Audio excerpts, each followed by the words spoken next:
Good evening, everybody. I'd like to welcome you all to our regular city council meeting for Tuesday, December the 7th, 2021. I'd like to now call the meeting to order. Actually, sorry, I have a statement to read first. Due to the ongoing COVID-19 pandemic emergency, we have to handle our city council meetings a little differently than we have in the past for the protection of the public and our city staff. I'm going to ask our city manager, in this case our substitute tonight, Mr. Selling, to give a brief explanation to the public. Sir? Thank you, Mr. Mayor. Mike Selling, Public Works Director, standing in for Lorenzo Hines, the City Manager. So good evening, everyone. Although this meeting of the Galt City Council is being conducted in person pursuant to applicable health orders, today's agenda states that we are also using audio-only teleconference options, which allows the public to provide live public comment remotely. Members of the public may use the Zoom link described in the agenda to enter the webinar via audio only, and they should be able to use the raise hand option to speak when the mayor announces the time for general public comment or when a specific agenda item is called if your comment concerns an item on the agenda. Attendees should also use the lower hand feature if they change their mind and do not want to speak. Members of the public may also use the call-in feature described in the agenda. You may just listen if you prefer, but if you would like to speak when the mayor announces the time for public comment, you may do so by pressing *9 at that time. We request that all speakers, in person or on the phone, provide their name and address when they are called on to speak, but doing so is not required. Today's agenda also states that residents may submit written public comments via email to pubcom@cityofgalt.org prior to the council meeting, which will be distributed to City Council, made part of the official minutes, and posted on the city's website prior to the meeting. Thank you. Thank you. We'll now call the meeting to order. Can I have a roll call, please? Vice Mayor Sandu. Here. Councilmember Papineau. Here. Councilmember Vandenberg. Here. Councilmember Lozano. Here. Mayor Farmer. Here. So for tonight, our silent prayer and flag salute this evening, I have asked a couple of special guests to say a few words and to lead us in the prayer and the flag salute in honor of the 80th anniversary of Pearl Harbor today. I would like to introduce Mr. Bob Ballier and Mr. Leroy John Adams. If you would like to step up the front here, gentlemen, or to the podium, yes. Mr. Ballier is a retired Army veteran who served overseas, including Vietnam and Germany, where he was awarded the Bronze Star for meritorious service. Mr. Adams is a retired Navy veteran who served on a nuclear ballistic submarine, the USS James Adams. The USS James Madison. Mr. Adams now serves as a chaplain for the VFW Post 67 and District 17, among other things. Gentlemen, thank you for coming this evening. Mr. Ballier, go ahead. Thank you. Thank you, Mr. Mayor. Thank you, Mr. Mayor and members of the City Council for having me here today. Today, December 7th, 2021, marks the 80th anniversary of the attack on our nation at Pearl Harbor. The attack killed 2,403 service members and wounded 1,178 more, and marked the beginning of the U.S. entry into World War II. Ultimately, the following 4 years, almost 500,000 brave men and women would give their lives for our country. Please rise and join me in a moment of silence to honor and remember them.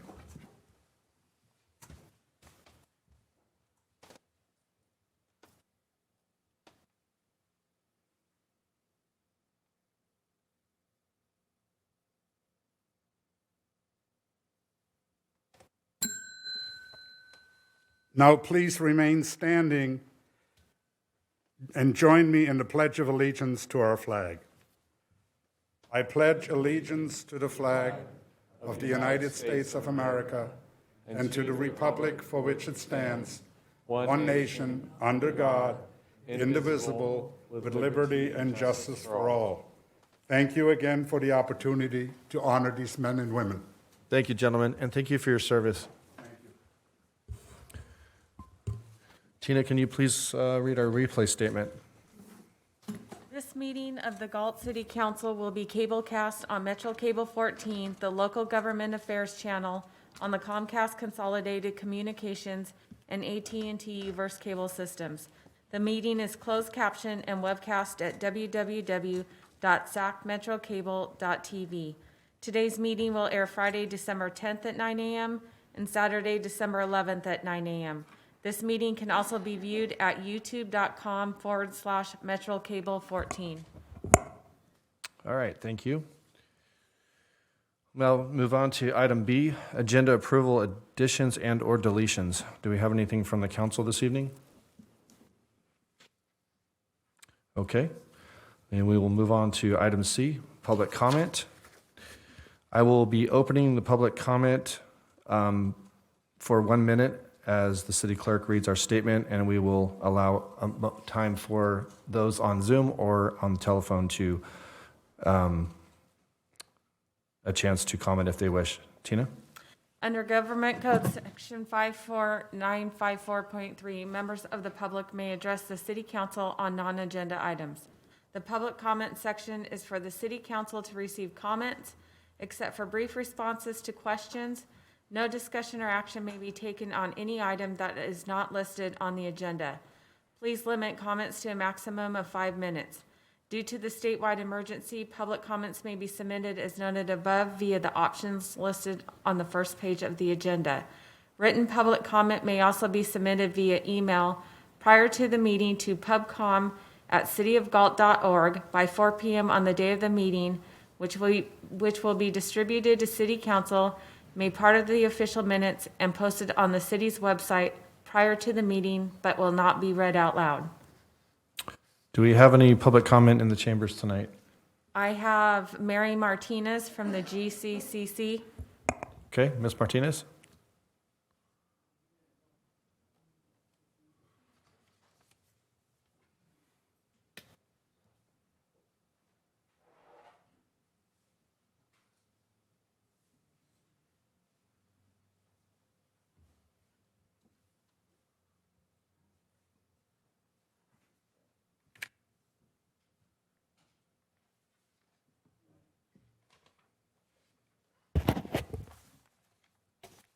Good evening, Mr. Mayor, City Council, and city staff. My name is Ralph Cortez. I'm with the Galt Community Character of Coalition. The Galt Community Character of Coalition is a nonprofit organization that has been around since 2007, promoting good character traits that were chosen by our community and recognizing individuals and groups who demonstrate those character traits. Today, we are presenting the Galt Responsibility 2021 award to Steve Santos. The narrative, Steve Santos. My neighbor Steve Santos has taken a great personal responsibility by the way he cares for and takes care of me and my neighbors in Galt. We have lived here in Galt for 18 years. Steve has adopted not only us, but also everyone towards the end of our block. If someone needs a hand, he is there. In our case, we both have limitations. We both use walkers and are unable to lift heavy objects. For the last 2 months, we were left without a car. Steve has mended our walkers. He moves our waste cans from the backyard to the front curb each week. He gave my wife rides to the supermarket to get food for us. He is always a call away. For the other neighbors at the end of the block, he always is there to help. He also brings a sense of urgency to a sense of security to our, and justify his honor. Sorry. Steve's creed can be summed up with the following: always do your best, be accountable for your choices. This is what Steve Santos is about, outstanding choices. Steve Santos is a true role model for responsibility for our Galt community, and he was nominated by Steve and Annie Butler.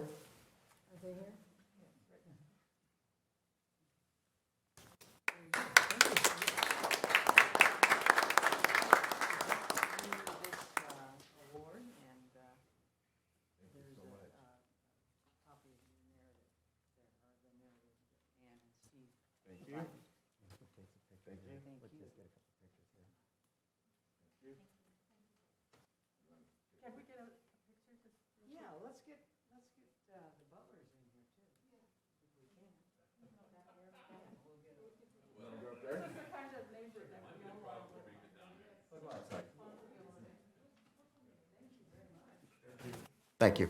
Thank you. And congratulations, Mr. Santos. Thank you. Do we have any other comment in the chambers? I have no other cards. Okay, do we have any hands raised online or anybody on the phone? Nothing online. Okay, well, with that, I'm going to now close the public comment. And we will proceed on to item D, presentations. I'm gonna let them finish their photo real quick.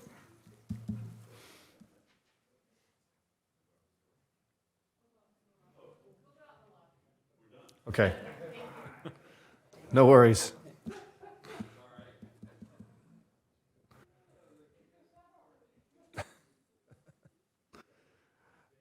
All right, our presentation this evening is from the Galt Historical Society regarding the 2019-2020 Community Benefit Grant Report to the City Council.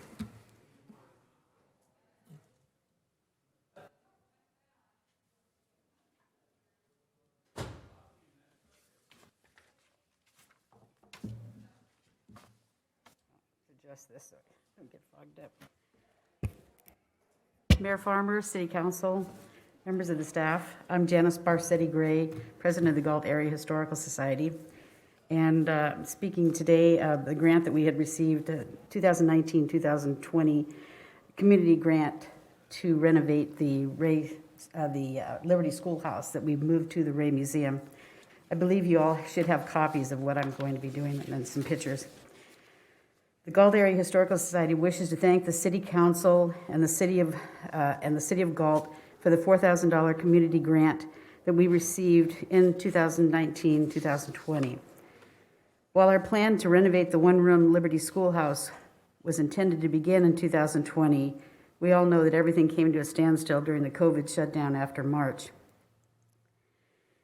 In 2020, we had the schoolhouse moved from 4th Street to the Ray House Museum at a cost of $8,500. The cement and the new foundation was donated to us by former council member and Mayor Darrell Clare. The foundation and labor was donated by Basinger Concrete of Galt. We purchased $4,913 worth of material and lumber needed to renovate the schoolhouse with this community grant. Those materials are being stored.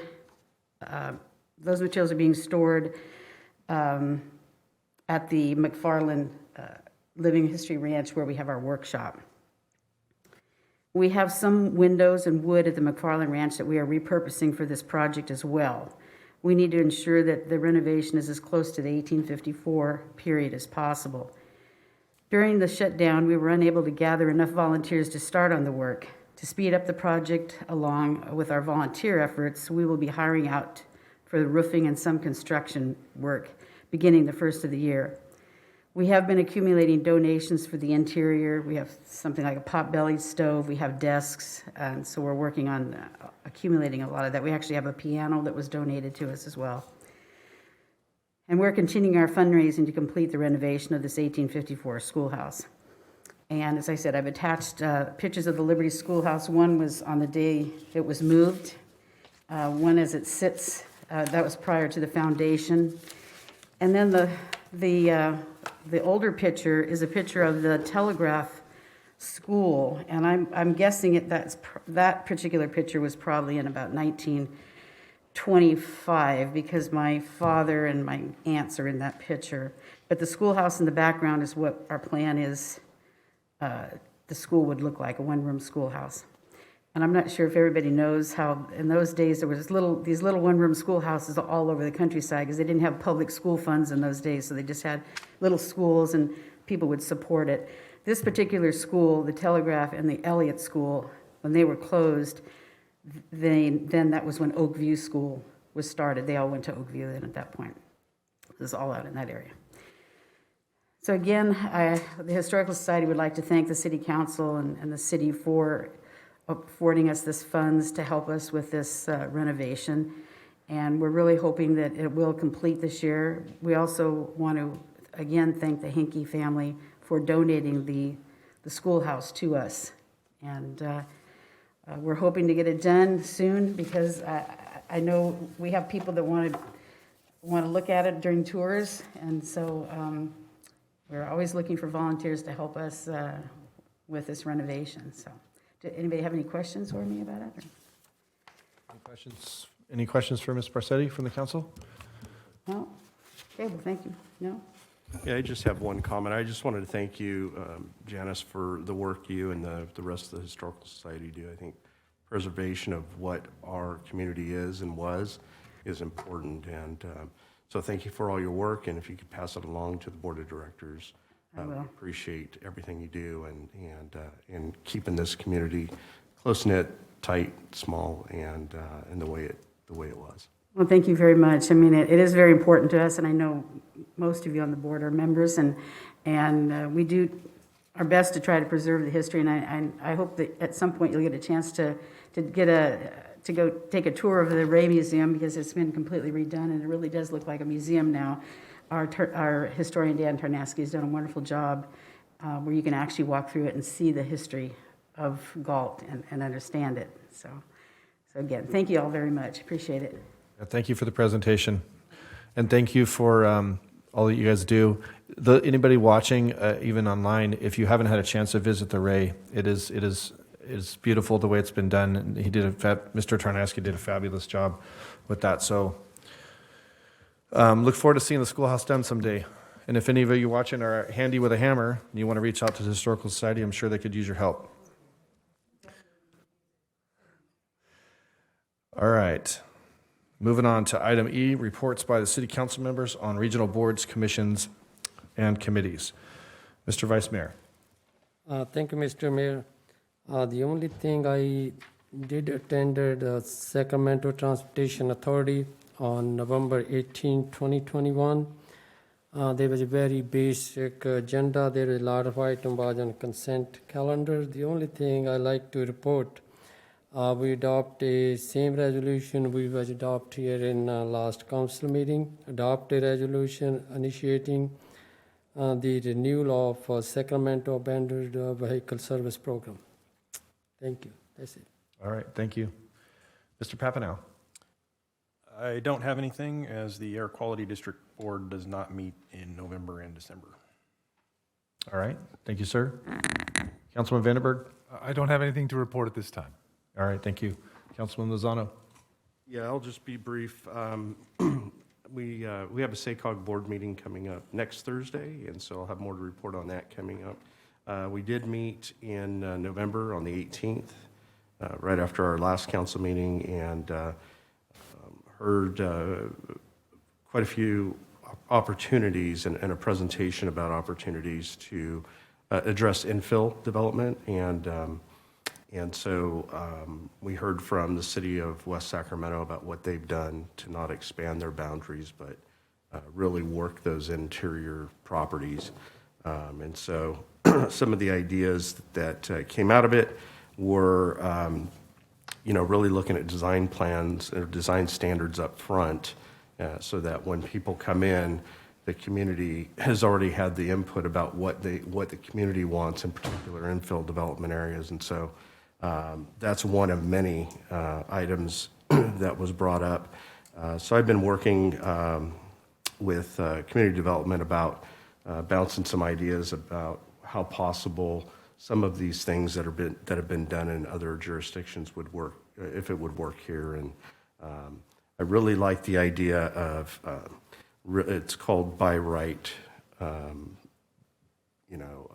building, and so they would know going in what the community wants and what that would look like. And so instead of having each item come up as it's being built, perhaps there might be an opportunity to bring people together ahead of time and say, hey, we have this piece of property here. There's no plan for development on it. What do you think would be good here? And so that might be a different way to approach it. So anyhow, so that was one thing. And then we also heard from about trails and bike master plans and how to connect those. And I think we're doing a pretty good job here in our community with our the slow development that's been going on, but really trying to connect those things and being cognizant of the fact that a trail is as good as as it's looped, right? And so if it ends and you have to go back, it's not as, it's not as going to be used as much as it would be if it went somewhere. And so, so anyhow, just some ideas about as we move forward, what we can look at to make sure that our trails and bike paths are connecting up. So, and then again, I'll report back next time on our next board meeting. That's it. All right, thank you, sir.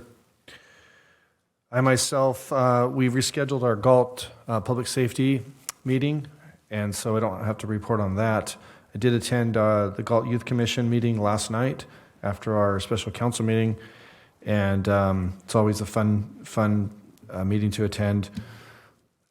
We discussed our involvement with the Christmas parade here in Galt, which was the committee did a float, and we were very happy to participate in that. And we discussed some projects that we're working on and an upcoming event after the first of the year, and some various other things, but it's always a lively time. If any of you want to tune into that meeting, it's very interesting watching the young people run that meeting. And that's all I have. So we will move on to our consent calendar.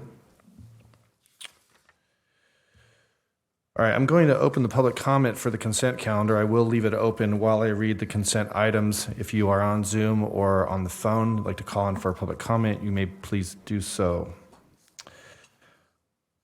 It is recommended that items 1 through 5 be acted on simultaneously unless a separate discussion and/or action is requested by a council member. Item 1 is the minutes of the regular meeting of November 16th, 2021. Item 2 is receive and file warrants for period ending November 24th, 2021. Item 3 is AB 361, resolution making findings necessary to continue to conduct Brown Act meetings by teleconference. Item 4, January 4th, 2022 City Council meeting cancellation.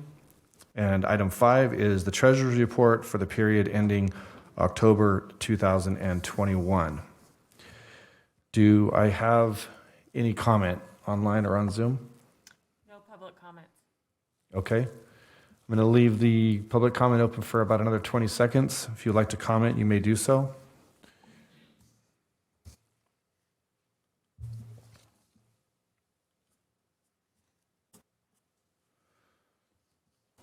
Again, if you have a comment, you can raise your hand if you are watching on Zoom, or you can call in by phone. All right, with that, I will now close the public comment, and I will entertain a motion to approve the consent calendar. Move. Second. Moved by Vice Mayor Sandu, seconded by Councilmember Lozano. Can I have a roll call, please? Vice Mayor Sandu? Aye. Councilmember Papineau? Aye. Councilmember Vandenberg? Aye. Councilmember Lozano? Aye. Mayor Farmer? Aye. Consent calendar approved 5-0. All right, we'll now move on to item G, scheduled matters, notice of public hearing. Do we have any this evening? None this evening. All right, thank you.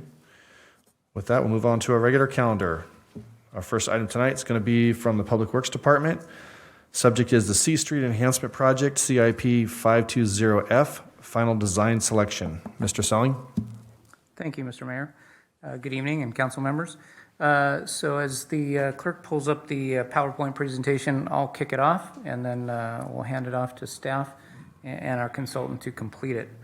So this item is for consideration for the final design selection of the C Street Enhancements Project. You may recall back on October 5th at the council meeting there, staff presented two options that had basically been vetted through the outreach process, through a couple of workshops and a field walk, and various other one-on-one type interactions that staff had with some of the fronting businesses and property owners. Let's see, next slide here. So for tonight's agenda, we'll do a quick overview, kind of revisit the project, and then summarize the outreach and the feedback that staff received through that process. We'll cover those initial design options that I just mentioned, those two initial design options, and then we'll ask for the council to consider approval of the final design option based on the feedback that staff received at the October 5th council meeting. So with that, I'm going to turn it now over to Mr. Trung Trin, our senior engineer for the project and city project lead.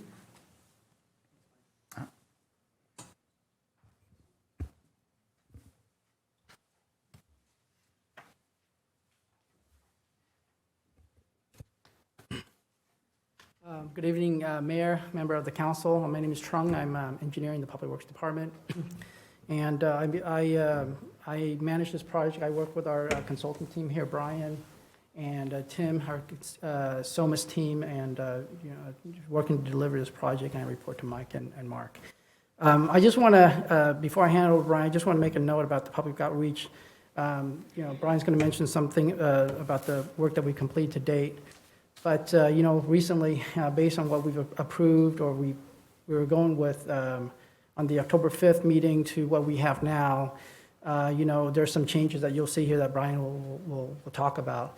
But we actually went out and did some additional outreach. We met with the store manager of the Save Mart, Joe Baptista, and also Christy Newport from the Farmers F&M Market, and also the Starbucks, just to kind of let them know what we're doing. And they bought off on basically what we're trying to do. I also reached out to the Dry Creek liquor store right there on 7th and C Street, and there was some pushback on what we were trying to do with this project. I explained to them that based on the grant, we're trying to improve multimodal and the landscaping part of it. But the gentleman is here today, so I'm sure he'll make comments. And at the end of the presentation, we can address questions that you guys may have. So I just want to note one final thing on the public outreach is that after what happens today with the selection, the outreach doesn't stop. We'll continue to outreach. We've told the Chamber of Commerce, and along with the business owners on C Street, that during construction it's very disruptive, and we'll be working with them to make the construction as least disruptive as possible. So with that, I'll turn it over to Brian.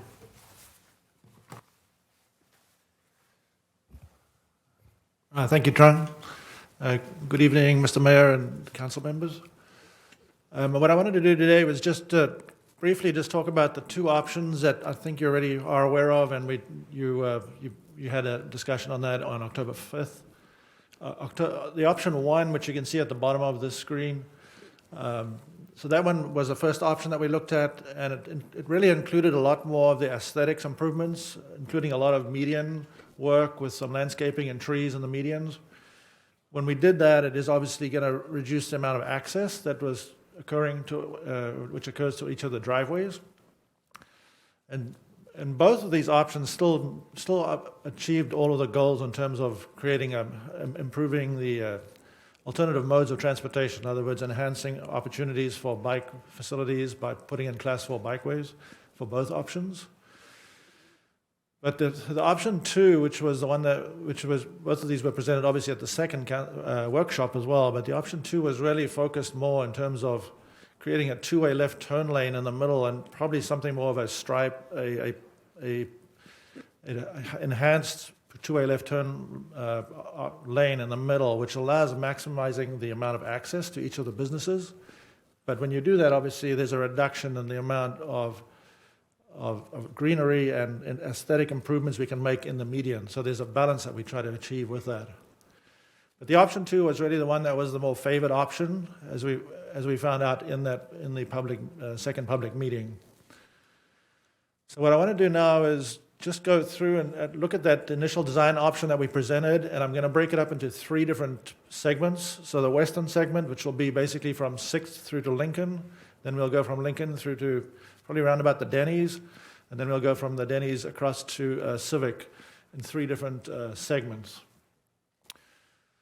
So as you can see on this is the western segment, and the initial design option 2 did have a two-way left turn lane and still allowed access to all the driveways as we went through this option between 7th and 6th Street.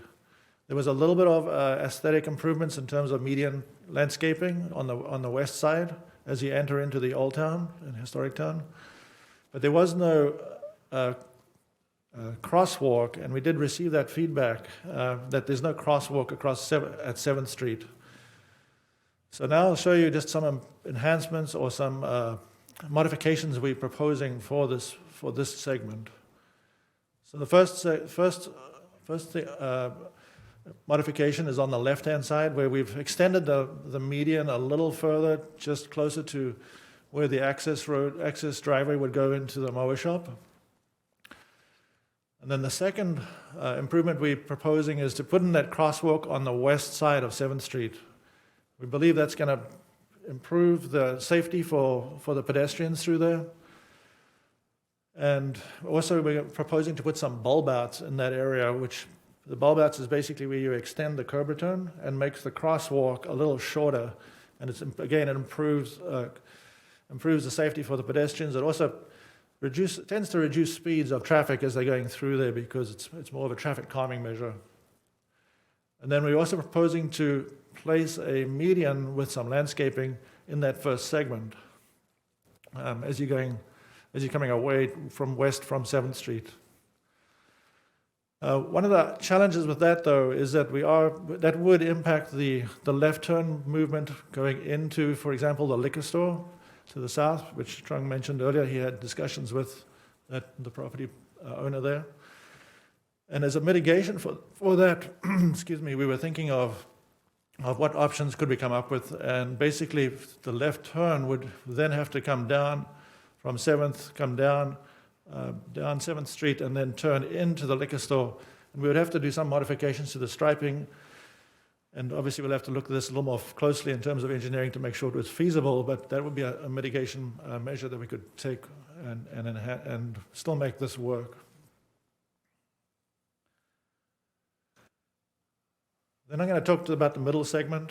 The main change here that we are proposing is, if you look here on the west side of Maple Street, the crosswalk that we proposed during the initial design, it did kind of block the driveway right at the insurance company's driveway there. And so what we're proposing is to move that crosswalk to where the existing crosswalk is today. What that does is it does allow the driveway to stay open to the Galt Insurance Company. And then it also gives us a little more opportunity to create a median landscaped area as you're going east away from that crosswalk. So it sort of improves two things at once. Then on the eastern segment, this one is the way we proposed it with the initial design option was to allow for pretty much all movements going in and out of the driveways, going up to the Save Mart and down into the Starbucks and the bank property in the middle driveway there, as well as on the west and the east side, where obviously Civic Drive is a traffic signal operated entrance anyway.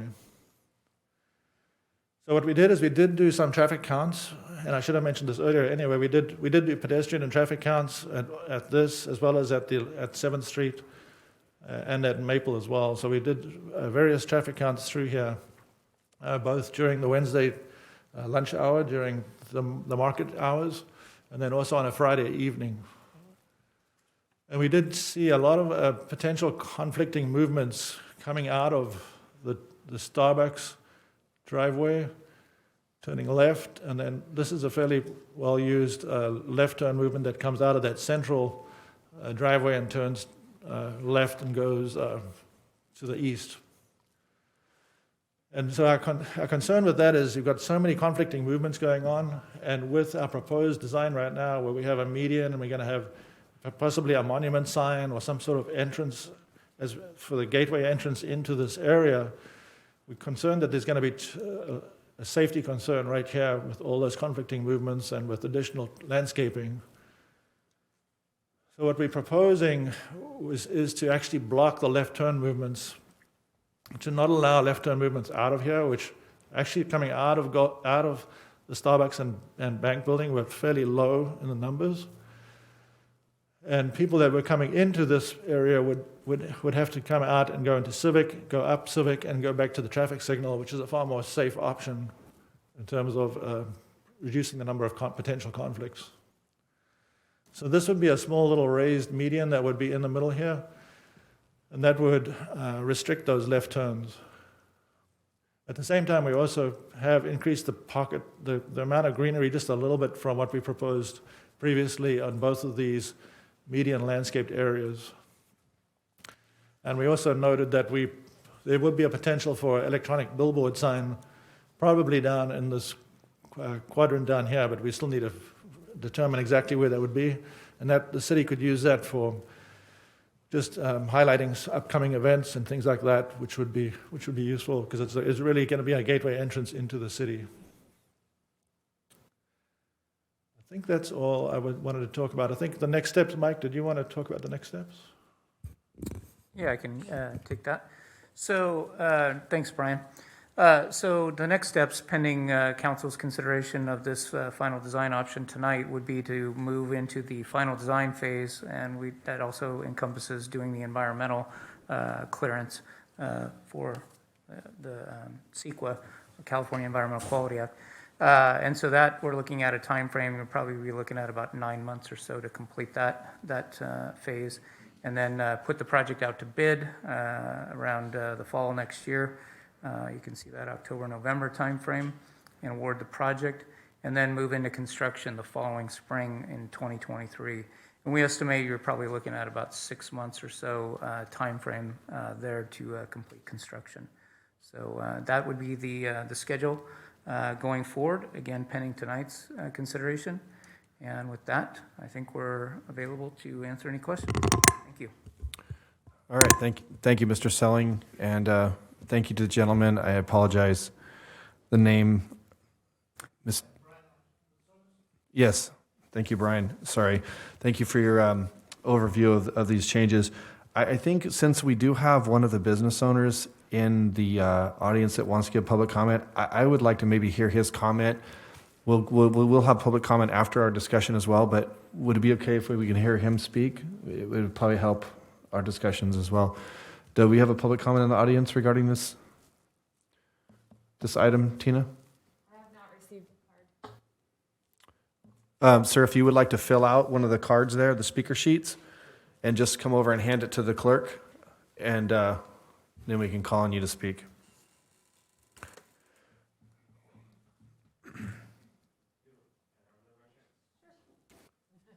Sorry.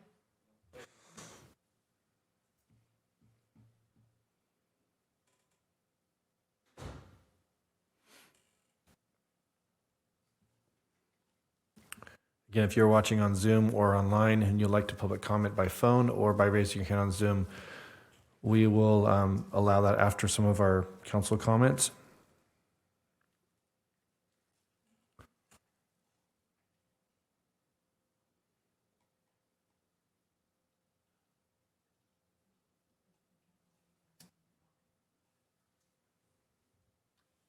Council, he's going to show up the PowerPoint, but I can't run the timer in that, so I'm going to run it. Okay. Okay.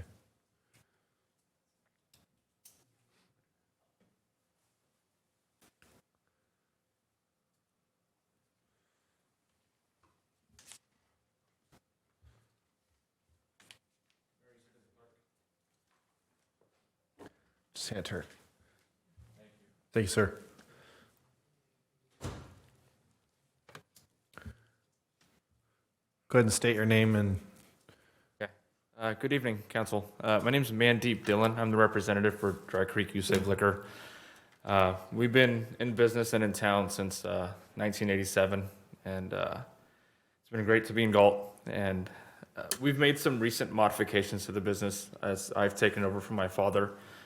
In the last 2 years, we've had a stimulating, vigorous increase in business. We're probably one of, if not the most, traffic-heavy businesses on C Street as of the last couple of years.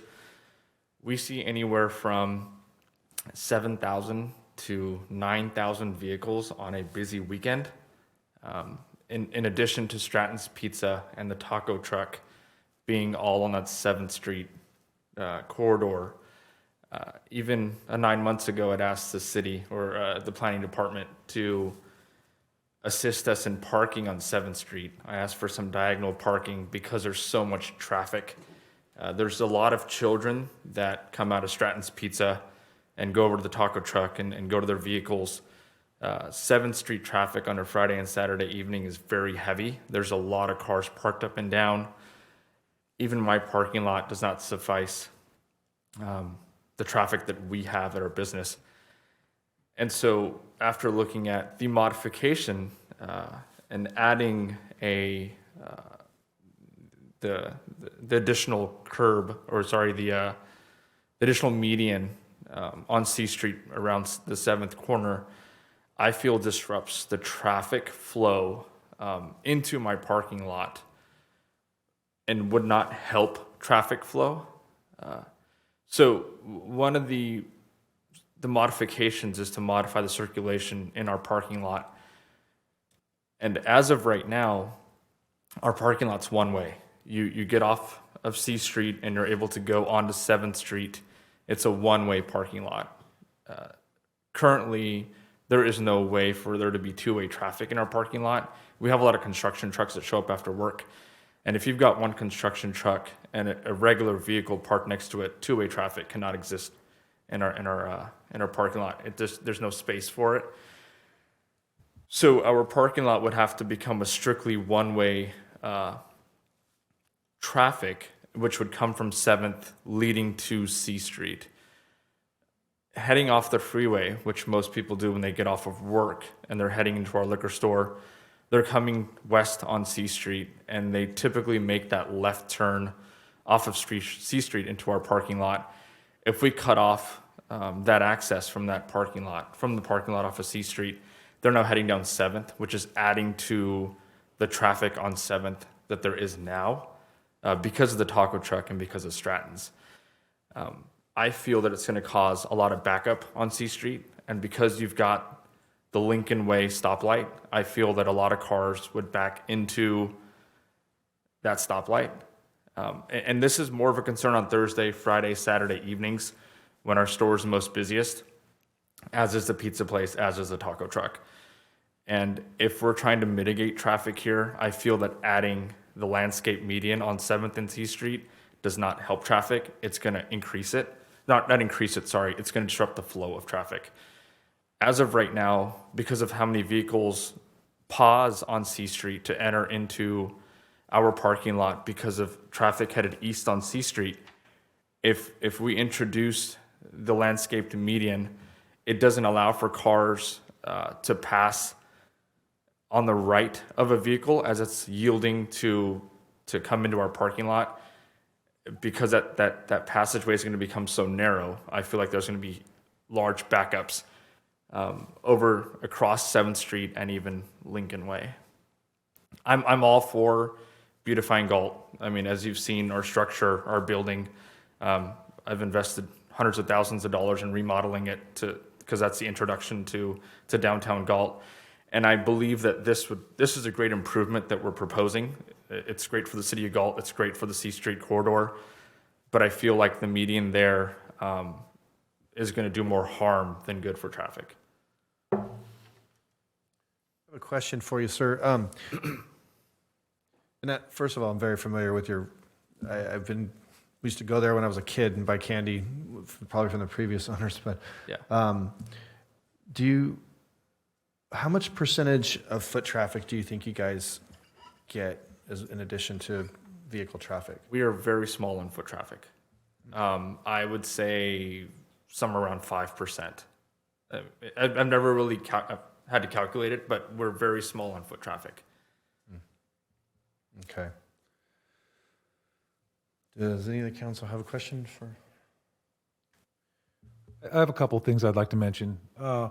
One, I'd be curious of traffic flow, any studies that have done in the past and the ones that they did, so we could get a better grasp of where traffic is headed in that area.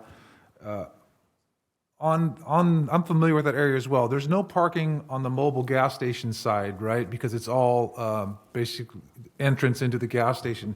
And the street's rather wide. Can they look into, the engineering firm, look into making diagonal parking on that section That might give some more flexibility and more parking, which is always, something people are looking for. But that might add a little more flexibility to the design. Probably would cause need striping. I don't believe that street has any.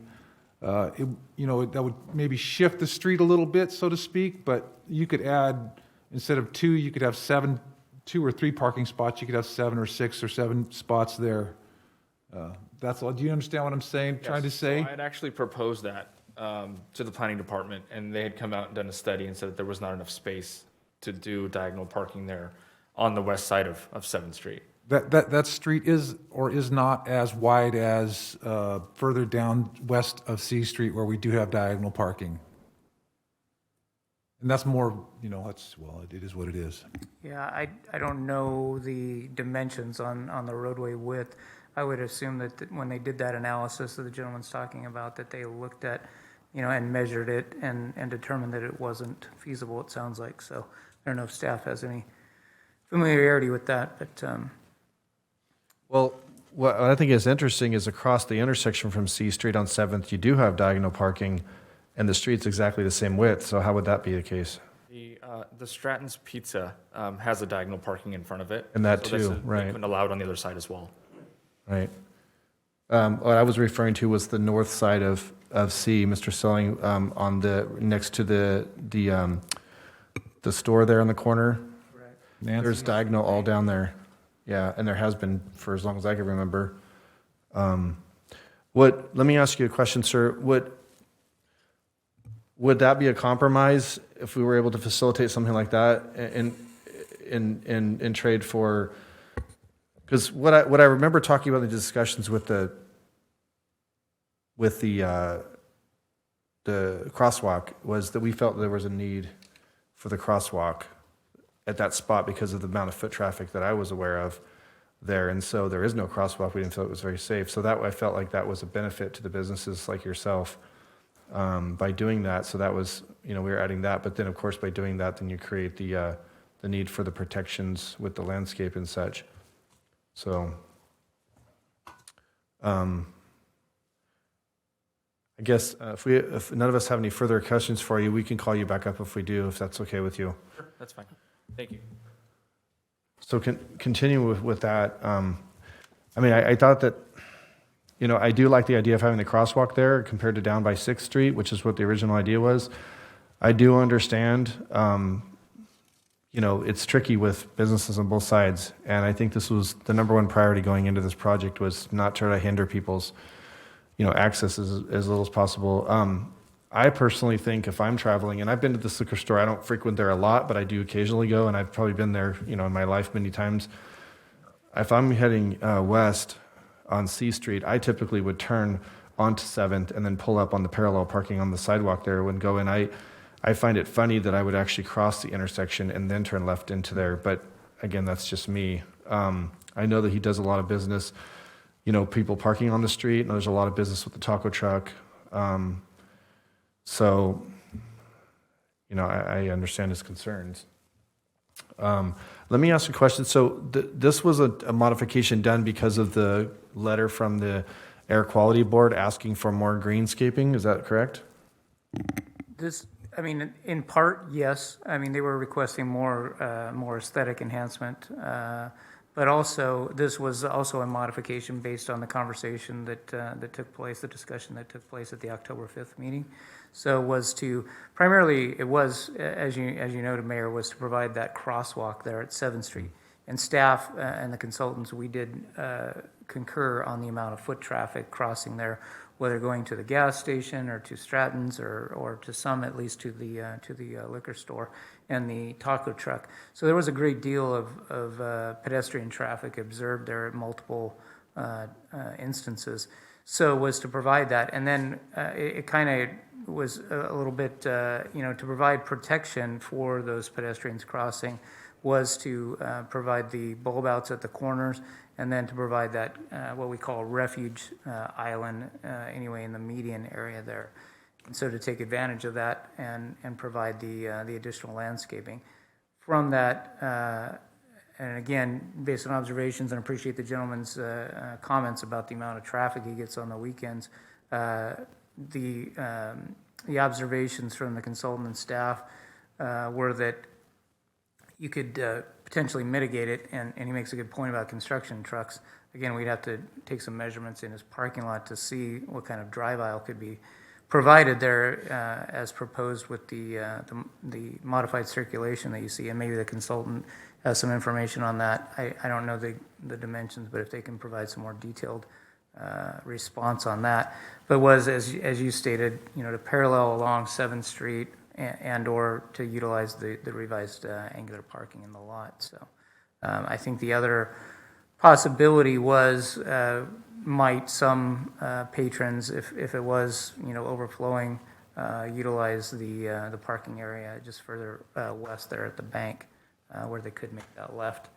But absent that or any specific detailed information from staff or the consultant, that was kind of the driver for this. So I know I remember the conversation in being out there on foot and going over all this, and I'm going to use your little thing you gave me here. But originally, when we decided to put the crosswalk here, it was going to be protected by the little bulb out on the east side, and then on the west side, there was going to be a small bulb out to protect the people crossing. But that would still allow people coming and be able to turn left into his parking lot because they could come around the bulb out. What's changed is now these trees have been added because of the request for more greenery. So what would have been in my opinion, functioning crosswalk with the protections would have still allowed the turn, now has been eliminated by the 3 trees. I'm just talking about, I understand, I would love to see more trees. I just don't know that for me to see 2 more trees is worth, hindering a business access and obviously a very busy business. And I agree probably with everything he said. I can't verify his numbers he gave me, but I would say it's a very busy area for sure. And so, but again, this wasn't something that was proposed until until we got this modification. So, I personally, for me, I still feel like people can turn left and access off 7th. But again, I think the goal of this is to beautify the city without compromising, hindering businesses in a large way. And I think you guys did a really good job on option 2, in my opinion, for the most part, really keeping everybody's access points available with just very small little things that I didn't think were a big deal. But now, with a couple of these modifications, I think we're kind of going backwards a little bit. I don't know if there's a compromise with greenery. Maybe we can put some greenery somewhere else so we don't have to put it there. I don't know. That's my thoughts. Any of the council want to jump in on this? We do have one public comment if you want it. Okay, in the room? Okay, let's hear that. No, I'm sorry, online. Oh, yeah, go ahead. Let's hear what we have right now.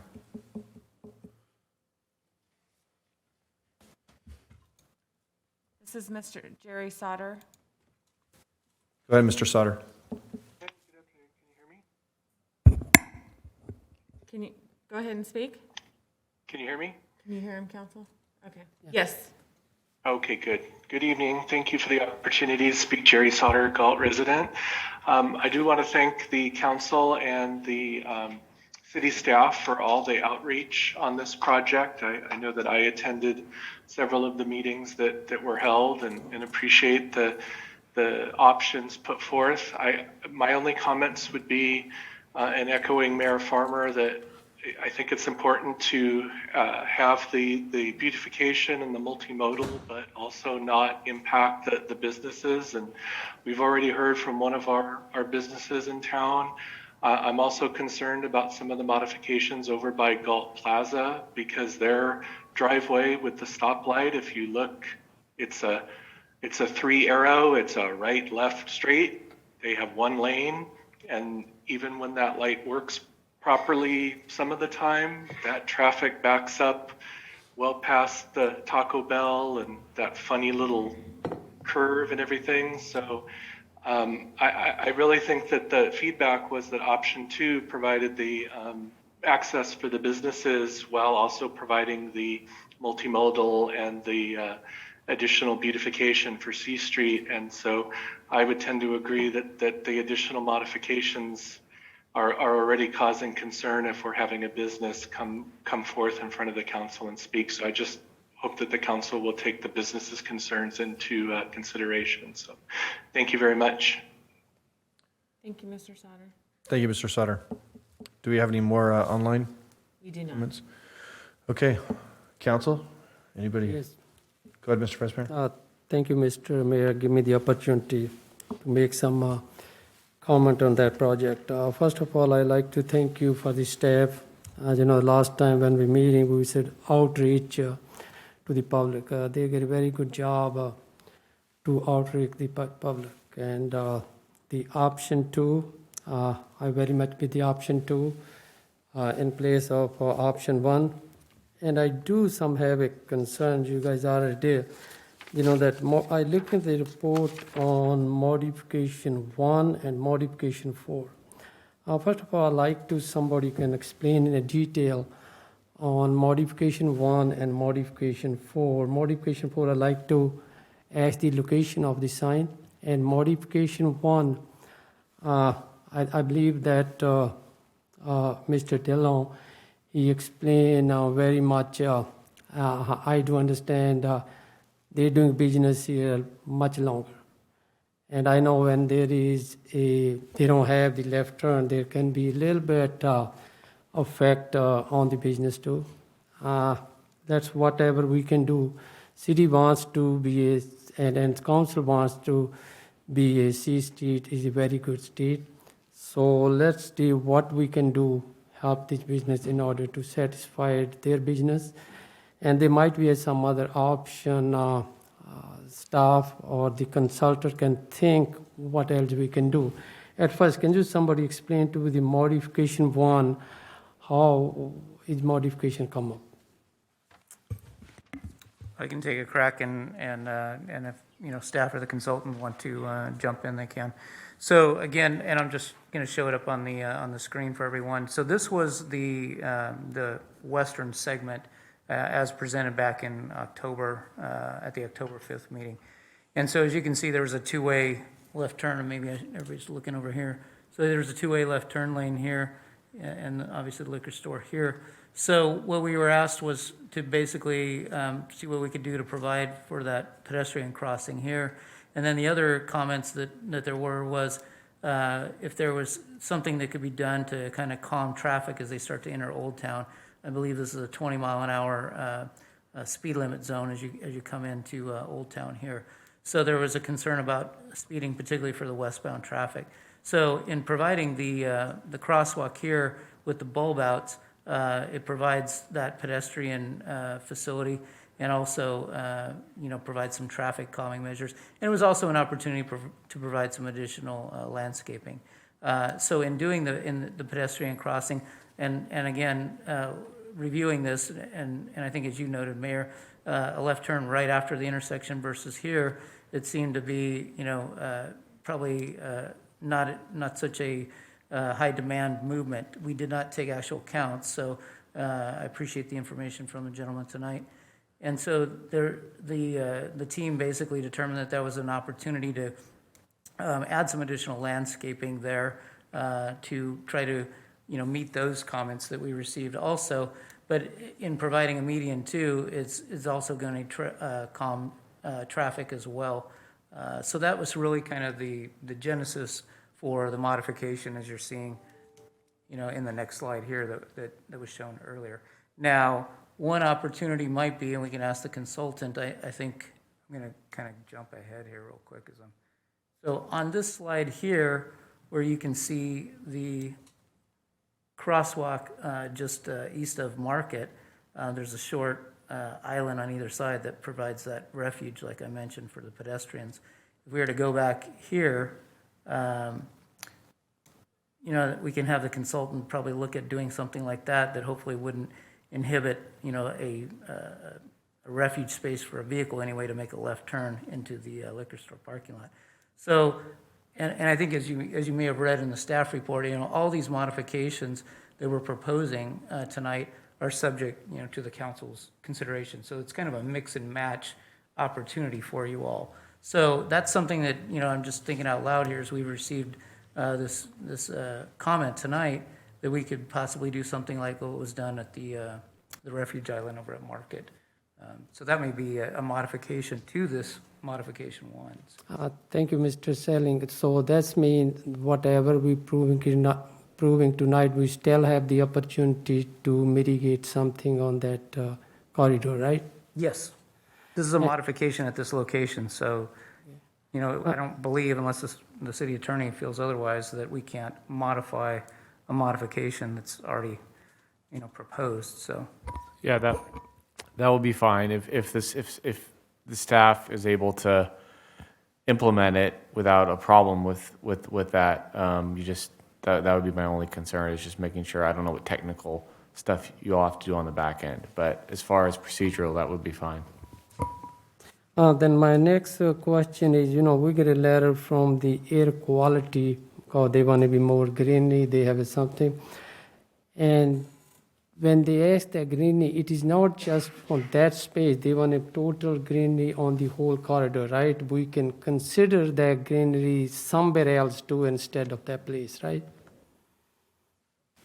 So I don't recall the specifics of the letter. My general understanding of the letter was essentially they were simply advocating for a greater amount of aesthetic, greenery. That's really kind of the couple of main criteria to the grant that the city received for this. Was essentially to provide a multimodal facility with a protected bike lane, and then to enhance the aesthetics, of the corridor too. So I think that I'm sure option 2 does not have the level of aesthetic enhancement that they were, envisioning, but I think it still meets the criteria for the grant. So. All right, thank you. The modification 4, can you a little bit detail on that? Yes, again, from the October 5th meeting, as you may recall, there was, seemed to be consensus from the council.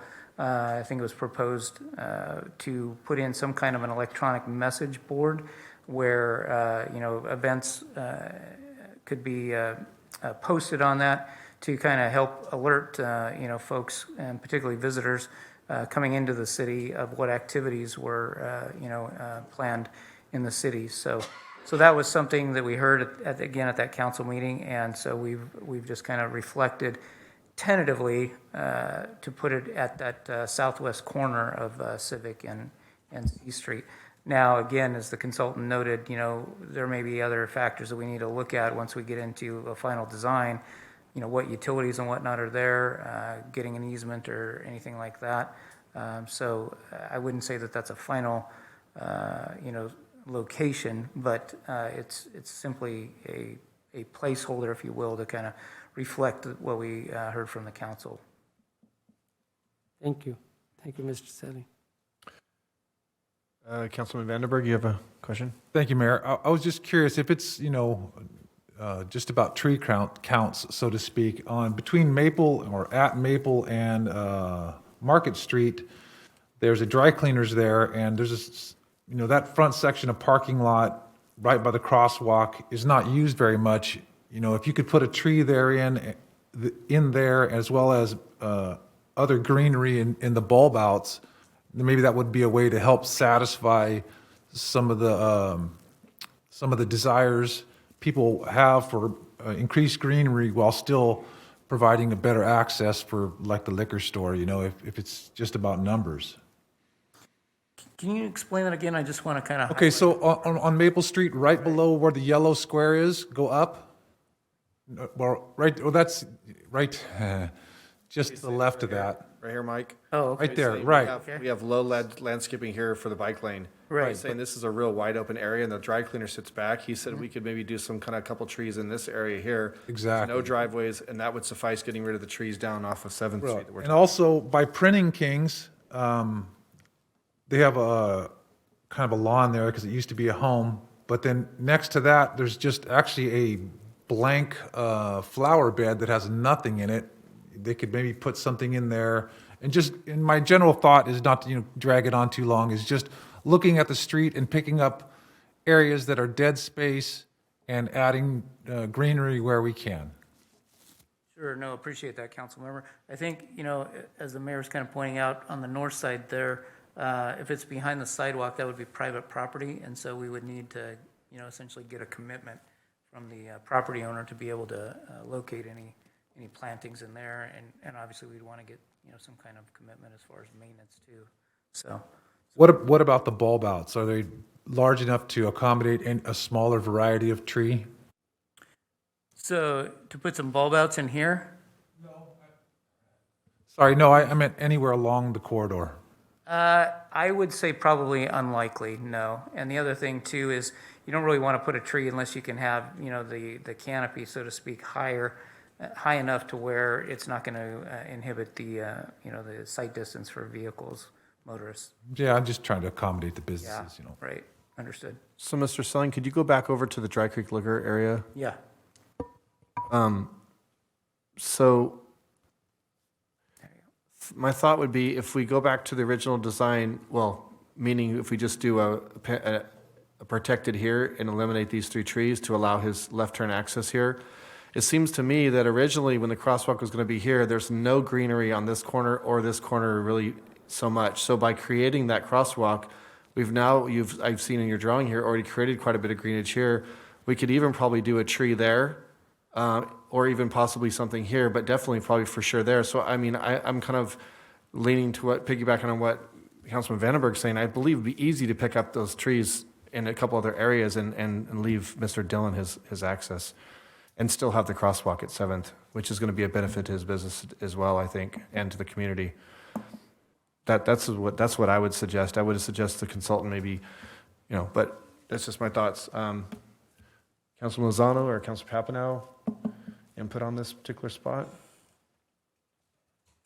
Not on this spot. I thought the idea of the crosswalk refuge, as shown up by the example up further east, is worth consideration. The only question I had actually goes up to eastbound C Street at Civic Drive and the reduction of the turn lane. And I don't know how many car lengths we lose in that, but my concern would be that would present a problem of left turn traffic backing up into the eastbound lane. And I don't know, it was probably considered, as how many cars we'd lose, and is that mitigated by the timing of the intersection lights and so forth? Yeah, I'm going to defer to staff or the consultant. I think they have the counts. I don't have that level of detail, so I'll defer to them if they can respond to that. You probably need to come to a microphone so they can record it, yeah.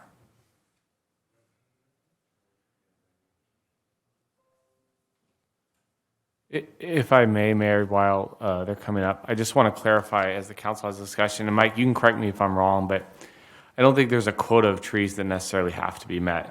So I don't want the council to think that we have to exchange trees here for the project to move forward. Obviously, more trees the better, but I just want that to be clear so the design doesn't get bogged down in tree counting per se. No, that's accurate. Thank I'd you. love to see more trees. No, I would too, and business. Yeah. no one wants to say you don't need more trees in a public meeting, but I'm just letting you know, legally speaking, the air management there is there to provide influence and input, but it's not necessarily a regulatory requirement. Thank you, Mr. Sundario. Correct. And we would work with, a consultant if we need to get an arborist or something like that to determine where trees, can be located or not. But that would be in the final design phase. So. Like just answering that question. So we did do some counts out here. I think what we would want to do as we get into more of the final design, or into the more of the preliminary engineering phase, would be to confirm, like you just said, to make sure that the left turn pockets and the traffic signal would operate adequately. Looking at immediately right now, and then also looking at the design year as well, because obviously there's a number of factors here that we would have to take into account if we are going to block the left turns coming out of the middle driveway. That would change, and we'd have to model that whole thing in terms of a traffic analysis. So that still needs to be looked at. We haven't gone into a lot of detail at this point. This is more sort of conceptual, but that is something that we would want to consider as well. Thank you. So since we're on this particular page, this is the one I honestly had most concern with. And so this afternoon, I actually went out and kind of drove it, kind of trying to understand, a lot of us have frequented this area a lot, and I frequent it regularly. As it was talked about in the original thing, this driveway is the most used out of all the 3 of these driveways. It's more used in the intersection. It's more used in the one by Denny's. It's this one. The problem is not so much what you can see here, So what you've done here by doing this is you've basically just restricted the left turn coming out of here. So, you can drive and you can go in, but if you're coming out of this, you can't turn and you can't go back up this way.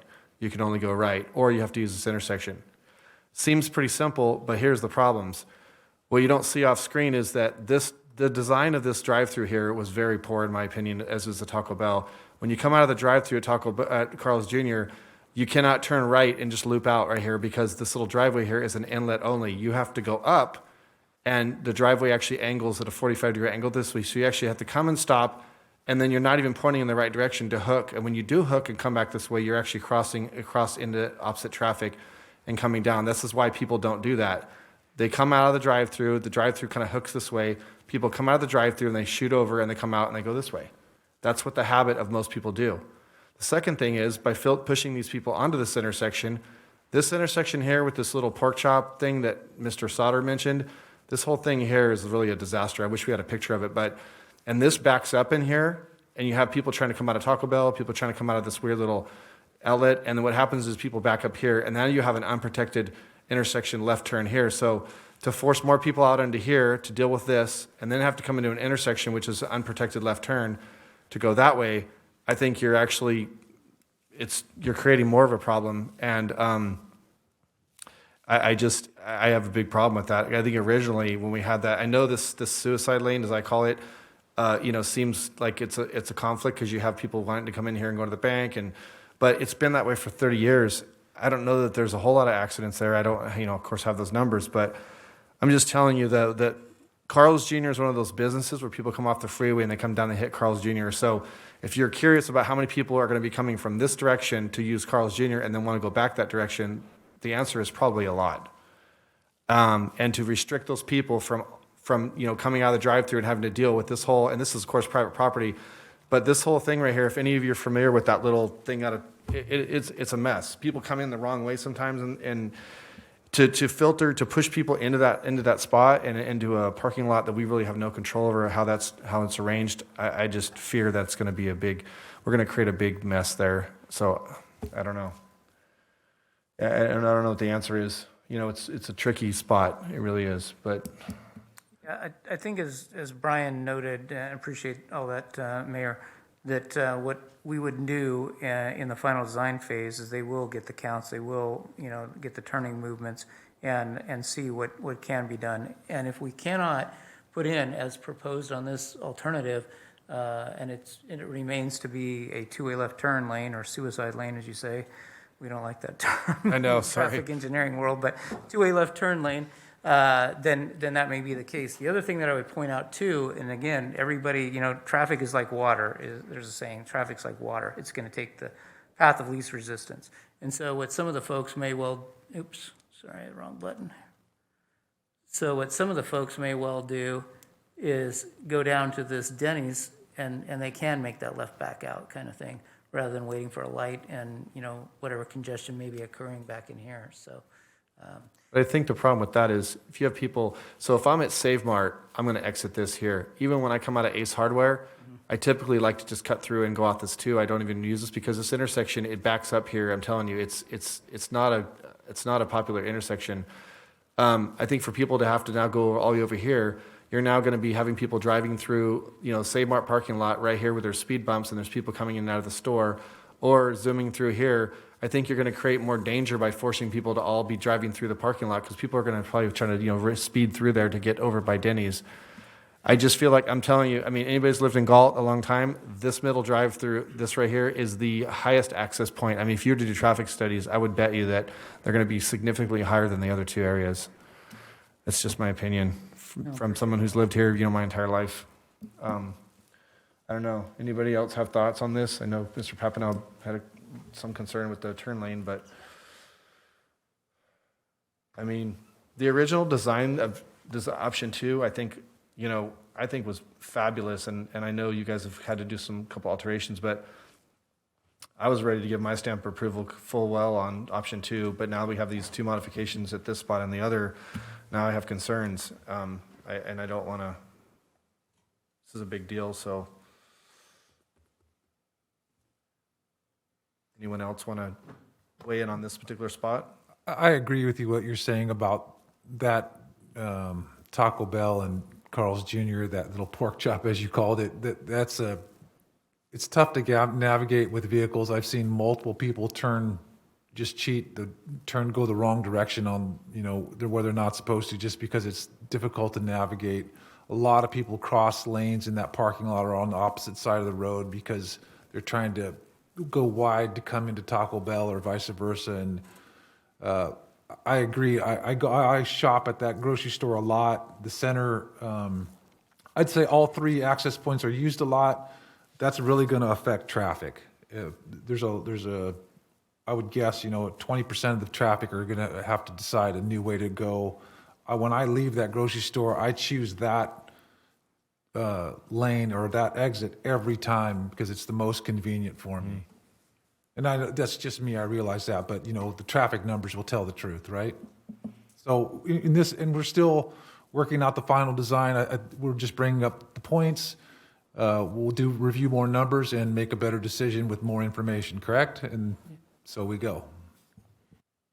So yeah, just to remind the council again, this is kind of a mix and match opportunity for you. So if option 4, you elect not to move forward with the modification proposed there, it can remain as it was. So, or we can do the final traffic analysis and take it from there.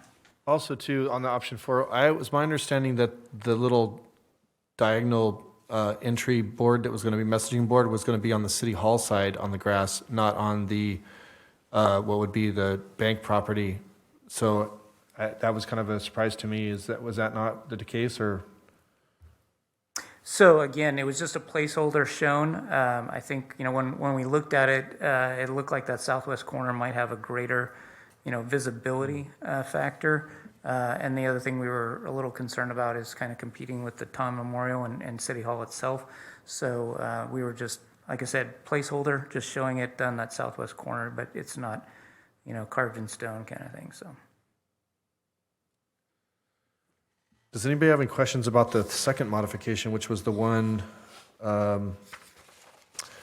the Farmers Insurance? I like the way the modification, to me, by moving the crosswalk, I think is the better fit. I don't see any problems restricting any access there.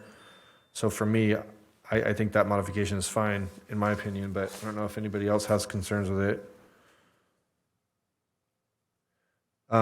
Just notes for the public, a lot of us not only did we have this community input, which the city did a very good job, but I know myself and some other council members, visited a lot of these businesses firsthand. We didn't visit Mr. Dillon in the liquor store because at the time there was nothing seemed to be affecting his turn access, and so I didn't feel it was necessary. But we did visit all the ones that felt there would be some concern, and we talked with almost every business we possibly could face to face. And I was very confident at that point that we had an agreement from most of them that the option number 2 was a good design, and there was going to be no pushback on it at all. So that's all I want to ensure. I think all of us want that. So could we, is it a time we could suggest not moving forward with some of the modifications and being okay with others, or coming back with more info on what could be done with data, or what's our options here? Yeah, I'll defer to the attorney if I get it wrong to correct me. Essentially, as I understand it, your purview is to, yay or nay on each one of the 4 options, or some modification there too, like we talked about with number 1, to just build a refuge island and not the extended median with the trees. So that would be my understanding of it. And yeah, that sounds all fine. And again, I'll just leave it up to the technical experts to say whether or not, if they make any of those modifications, that you're prepared to do that, because obviously I don't know what analysis you may need to do, but I'm sure you'll speak up if that's necessary. But procedurally, that's fine. Well, what I would suggest, go ahead, Mr. Vice Mayor, you have something to say? Mr. Selling, my statement is that I like to be this agenda item. I will go for this agenda item, but I just want to make sure staff and consultant well consider their top priority, whatever concern we heard tonight. absolutely. So what I was going to suggest is, I would like to see modification 1 go back to, well, actually not go back to the original design, but have the modification with the crosswalk at 7th and C, but with just the protection without the trees and the median and blocking Mr. Dillon's business. And then on option number 2, Maple Street, I don't have any suggestions. I'm fine with the modifications there. And then modification 3, I really like the original option 2 design, but if, I would be also open to doing some traffic studies to see about that, but I definitely do not want to block the turn out of there, so I don't really know what to do on that one. Does anybody have any thoughts on those? Make any alternate ideas? I concur with your assessment. I think, the slight modification at the liquor store is good. I have to, if I were to vote right now, I'd want to see the original, not the original, but design number 2 at City Hall to stay the way it was without the multiple turn lanes. Driving there a lot, I don't like the 2 turn lanes. I like the way the original design 2 modification, and then where we had it at Market Street, I was good with the modifications on that. And that's basically what you were saying, correct? Yeah, that's correct. So, this is a presentation, not an action item, so you're looking kind of for direction on this, right? No, we were looking for an action on this. Okay. Okay. Does that make sense?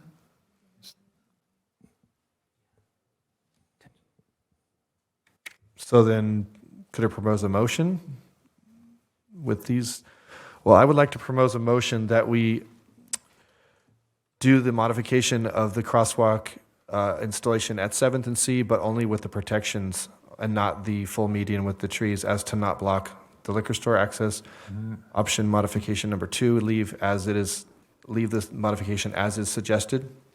And then with the third modification, I would like to go back to the original option 2 drawing as it was presented in option 2 at the public outreach and everything. And then with modification 4, I'm fine with whatever ends up happening with that.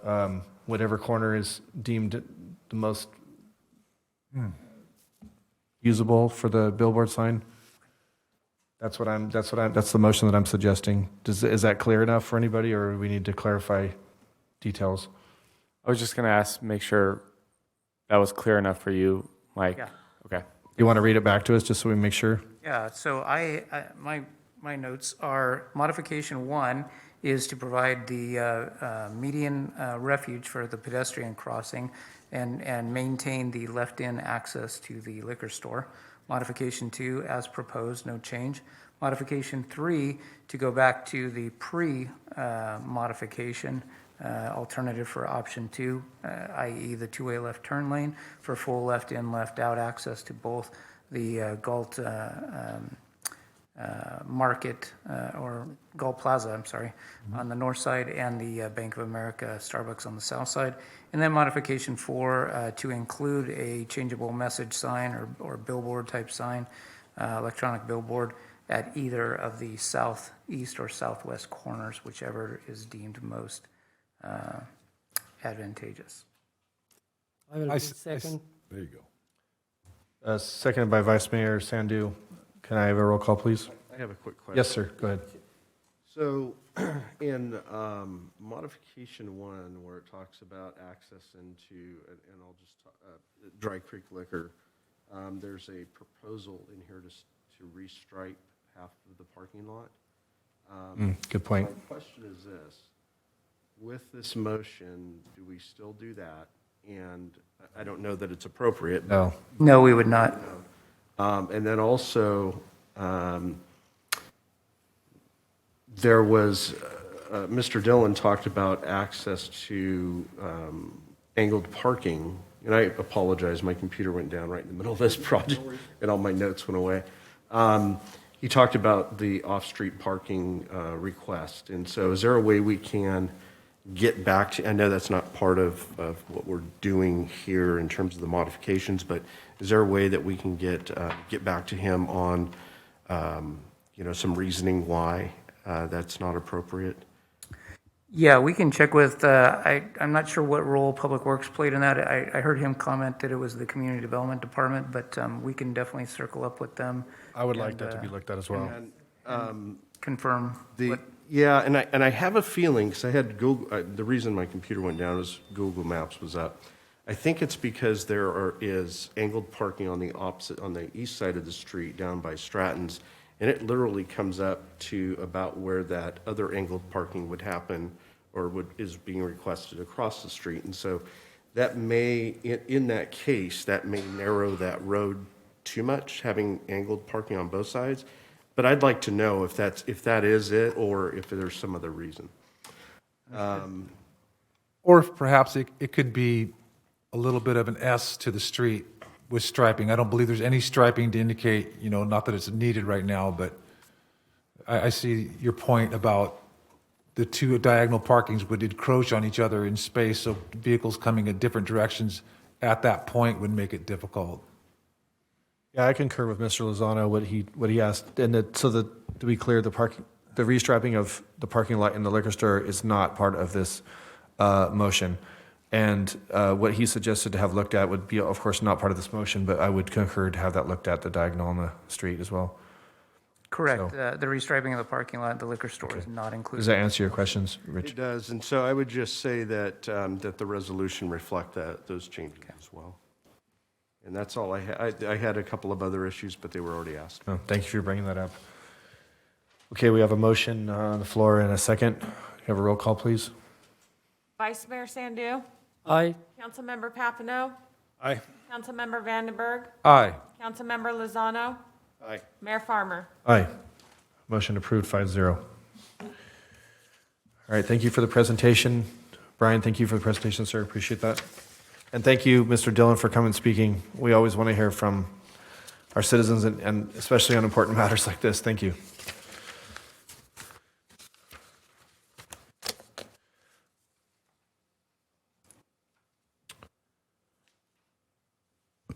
All right.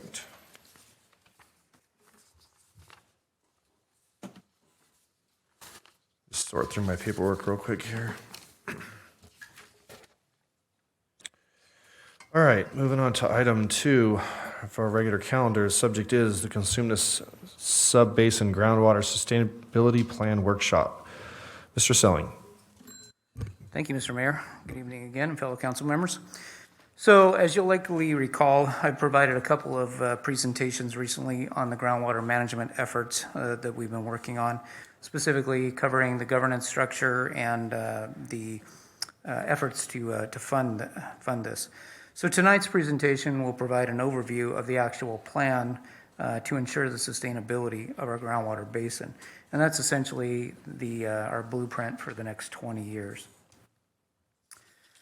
So some background, and as you may recall from prior presentations, that the state passed the Sustainable Groundwater Management Act, or SGMA as we refer to it, in 2014. And the key requirements of SGMA are that all overdrafted basins, and there's really two levels, a extreme and then a medium priority, they must develop a groundwater sustainability plan, or what we call a GSP. There's going to be a lot of acronyms in this. I think I've mentioned that in the past, but bear with me. I'll try to explain them. So our GSP, or plan, is due by January 31st of next year, so not quite 2 months from now. And then, as I touched on the 20 years, we have 20 years to achieve sustainability. And basically, the state breaks it down into 5-year increments. So they want to see incremental progress towards sustainability of the basin. And they obviously don't want to manage it themselves. They prefer that local control be responsible to achieve that sustainability.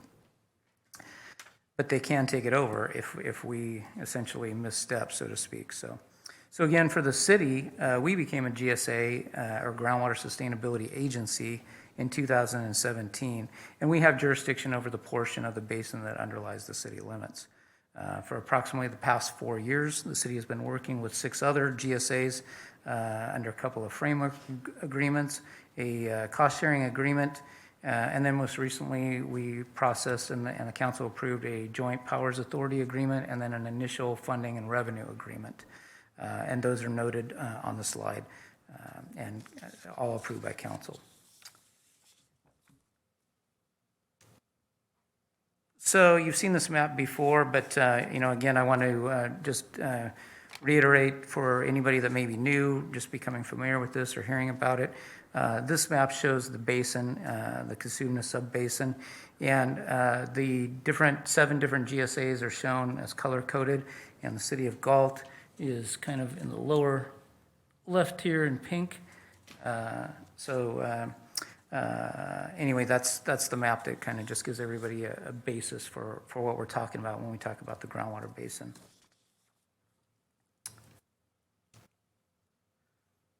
So this, let's see, yeah. So at a glance, I guess, some of the key information as to why the state is requiring this sustainability plan, essentially through the work that we've been doing over those last 4 years with our group and our consultant, who's done extensive data gathering and also modeling for the basin. The average annual total amount of water extracted from the basin is about 110,000 acre feet per year. And maybe just a quick visual, maybe for folks that seems like, what does that mean? That means if you took an acre of land and you had 1 foot deep of water on that land, that's 1 acre foot. So you're talking about 110,000, and that's just a big measurement for how water is measured. So of that amount, the city, we're a very small player in this, so to speak. We only take about 4,500 acre feet of that 110,000 out on an average annual basis. The amount of water that's flowing into the basin largely occurs from percolation, from rainfall, and then other surface waters as it goes down through the strata into the aquifer. And that is about 100,000 acre feet a year. So that's that 10,000 plus or minus, we're saying from the modeling about 10,600 acre feet per year on average is how much more is being taken out than what's flowing in. The consultant has further identified a goal of 20,000 acre feet per year that's needed to mitigate that overdraft amount. And the difference there is that about 8,400 acre feet, that's recommended as basically, a contingency, provides some, cushion, if you will, in case one or more of the projects that we have planned has a lower than expected yield or benefit to achieving the sustainability, or if there's any delays in implementing the projects. And then as I reflected here, and you can likely determine from the figures shown, the city share is quite small, about 4%. And I want to stress again, though, that while we're a small player, the state looks at each basin as a whole. And so it's key that we work together with the other GSAs and coordinate our efforts. So some of the key elements of the plan, and as I've touched on in past presentations, I just wanted to get into some of the details because I really kind of focused more in the past on the funding and the governance structure. But as far as the details of the plan, it includes a broad description of the basin. And that means it's geology, it's hydrogeology, and there's also an interconnectedness to both what's called the Eastern San Joaquin Basin to the south and the South American sub-basin to the north of us. So all 3 of those sub-basins are kind of interconnected, and if you can imagine, water flows back and forth between them. So, and that's a real key to understanding how water moves in and out of our basin. So some of the other aspects that are included in that description and analysis is the various land uses, the types of crops that are on various parcels of land, and then developing water budgets from that. Additionally, we want to look at what's occurred historically as far as conditions, and that includes weather, water use, and then compare that with current conditions to gain an understanding of how it compares. So one of the key efforts to utilizing all this information in coordinating this effort is looking at the data from the existing wells, because there's 2 wells we've basically determined that we need to put 2 additional monitoring wells in some places where we've got data gaps. So that's helped to determine that, and that's key too for the state because they want to see that we don't have any data gaps, if you will. So, And then I've touched on before, there's 6 criteria really that the state under SIGMA has asked us to look at, and those are noted on the slide above. You know, there's one that I want to point out really that we don't have to deal with here, fortunately, and that's the seawater intrusion. Our Cosumnes subbasin is not close enough to the San Joaquin Delta or anything to be potentially affected by the seawater. Further south at the eastern San Joaquin, they do have to deal with that. And then the other thing that kind of has, you know, some folks may have heard over the last few years, particularly as you go down in the San Joaquin Valley further south, there's been a lot of subsidence, essentially the land consolidating because enough groundwater has been pumped out. And so those pore spaces, if you will, where the water is in between the strata, have been pulled dry, and so the ground starts to consolidate or compress. And so they've seen some pretty significant land subsidence down there. We're very fortunate with the soil types that we have and with the hydrogeology of our basin that there's essentially no subsidence in our basin. So good news there. So the next major element of the plan is how we collectively intend to reverse the trend of more water being extracted than entering. The 7 GSAs have identified several projects and management actions or conservation actions, if you will, to do that. And so the consultant has looked at those management actions and those projects to determine how much of a benefit they're going to have to offsetting that overdraft. Get us back to what we, you know, what the state and us consider sustainable. Each of these is described in the plan, including how they will work, the amount of recharge or conservation each is anticipated to achieve, the implementation timeframe, and estimated cost of them. Obviously, some projects are going to take a few years to go through the process of planning. Some of them are going to require agreements with landowners and whatnot. So those kinds of things take some time. And then also some of them, too, will need to secure funding. We don't have full funding on them. We're also hoping to pursue some grants for some of them. So that may take some time. So for the city's part, one of the projects, I guess I just want to highlight this for the city itself, is we have our wastewater treatment plant, and after we treat the wastewater that comes through the plant, it's discharged down into the gulch and essentially works its way out to the Pacific Ocean. So we would want to take some of that effluent, that discharge water, and use it, and the state allows this, to irrigate adjoining croplands. And so that water could essentially save the water that's being pumped to irrigate those lands. And so we can get credit for that. So that's one of the projects that we're proposing. We think that may yield somewhere in the 500 to 700 acre feet per year range toward achieving that, mitigating that overdraft. Some of the other projects include capturing additional water in wet years that come down the Cosumnes River, for example, and dispersing it onto properties that the soils allow more percolation to occur, and so we can get some credit that way too.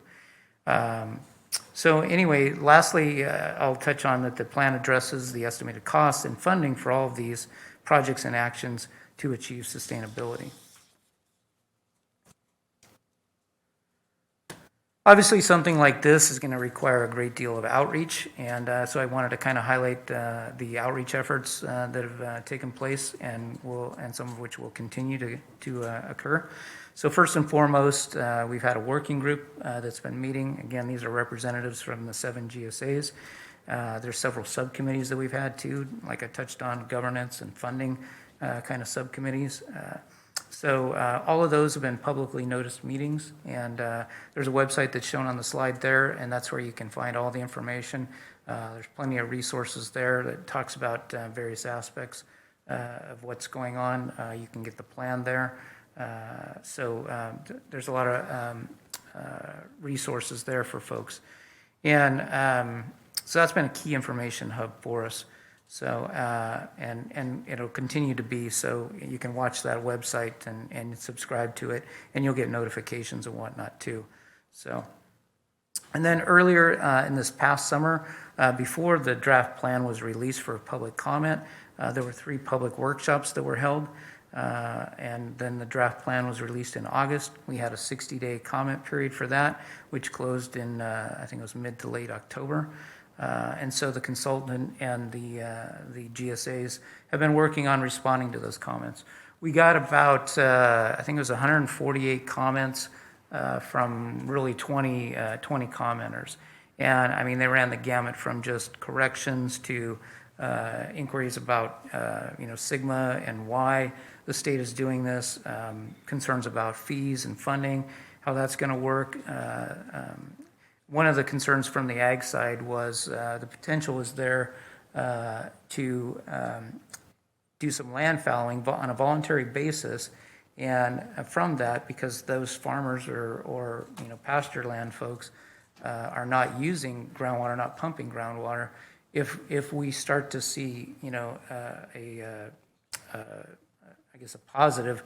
significant positive increase from that some water could be sold off to other entities.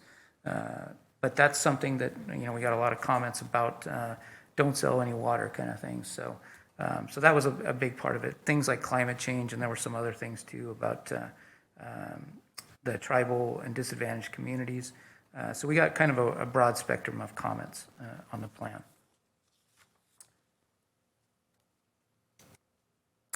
So as far as next steps go, as I just touched on, the consultant and the team have been busy processing those comments and finalizing the GSP, the sustainability plan. I did just get an email yesterday that they're very close, and we expect to have it done probably in the next day or two. So they were hoping for December 6th, but we're a little bit behind on that, but should be finalized. For the city of Galt, I'm proposing to bring the final GSP back here to council at the next meeting on December 21st for the council's consideration to approve it.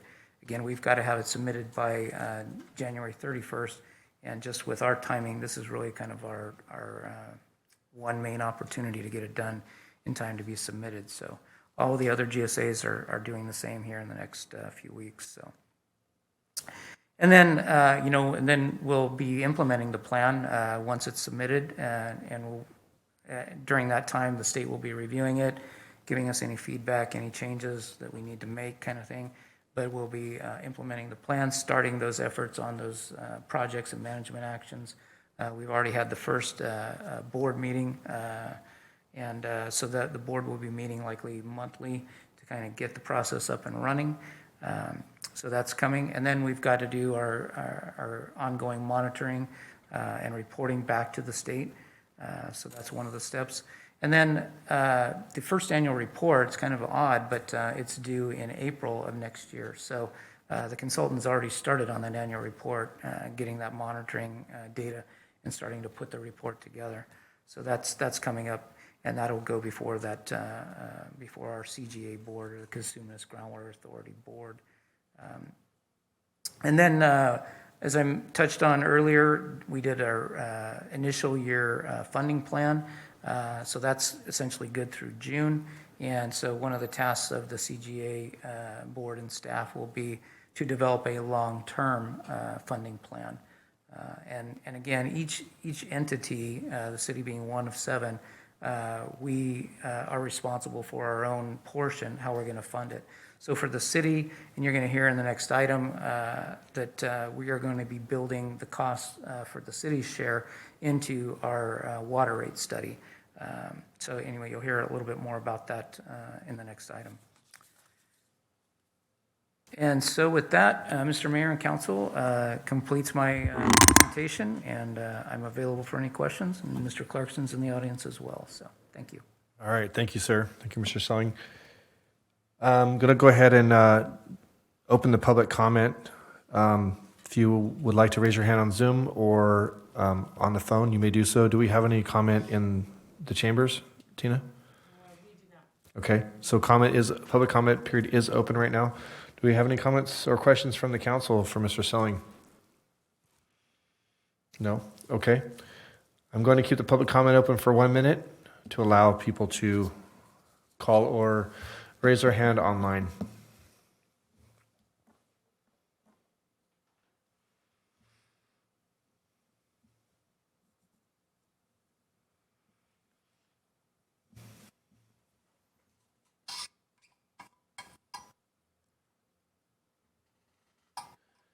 Again, if you have questions, if you're watching online or on Zoom, you can raise your hand on Zoom, or you can use the number, phone number listed on the online agenda to call in by phone and comment.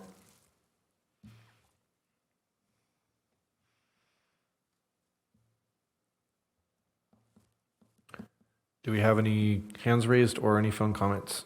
We do not. Okay, I will now close the public comment. And thank you, Mr. Selling. Moving on to our next item, continuing with the water theme, is going to be Water and Wastewater Rate Development Workshop from Mr. Selling. Thank you, Mr. Mayor. I'm going to introduce Mr. Clarkson, and he's going to take it from here. Did you want me to do the slides, or do you want to do it? You can do the slides. Okay, just prompt me for next slide. Mayor, City Council, boy, it's good to be back home, be here and in front of everybody. But we've got to talk about rates and the black box that comes with them.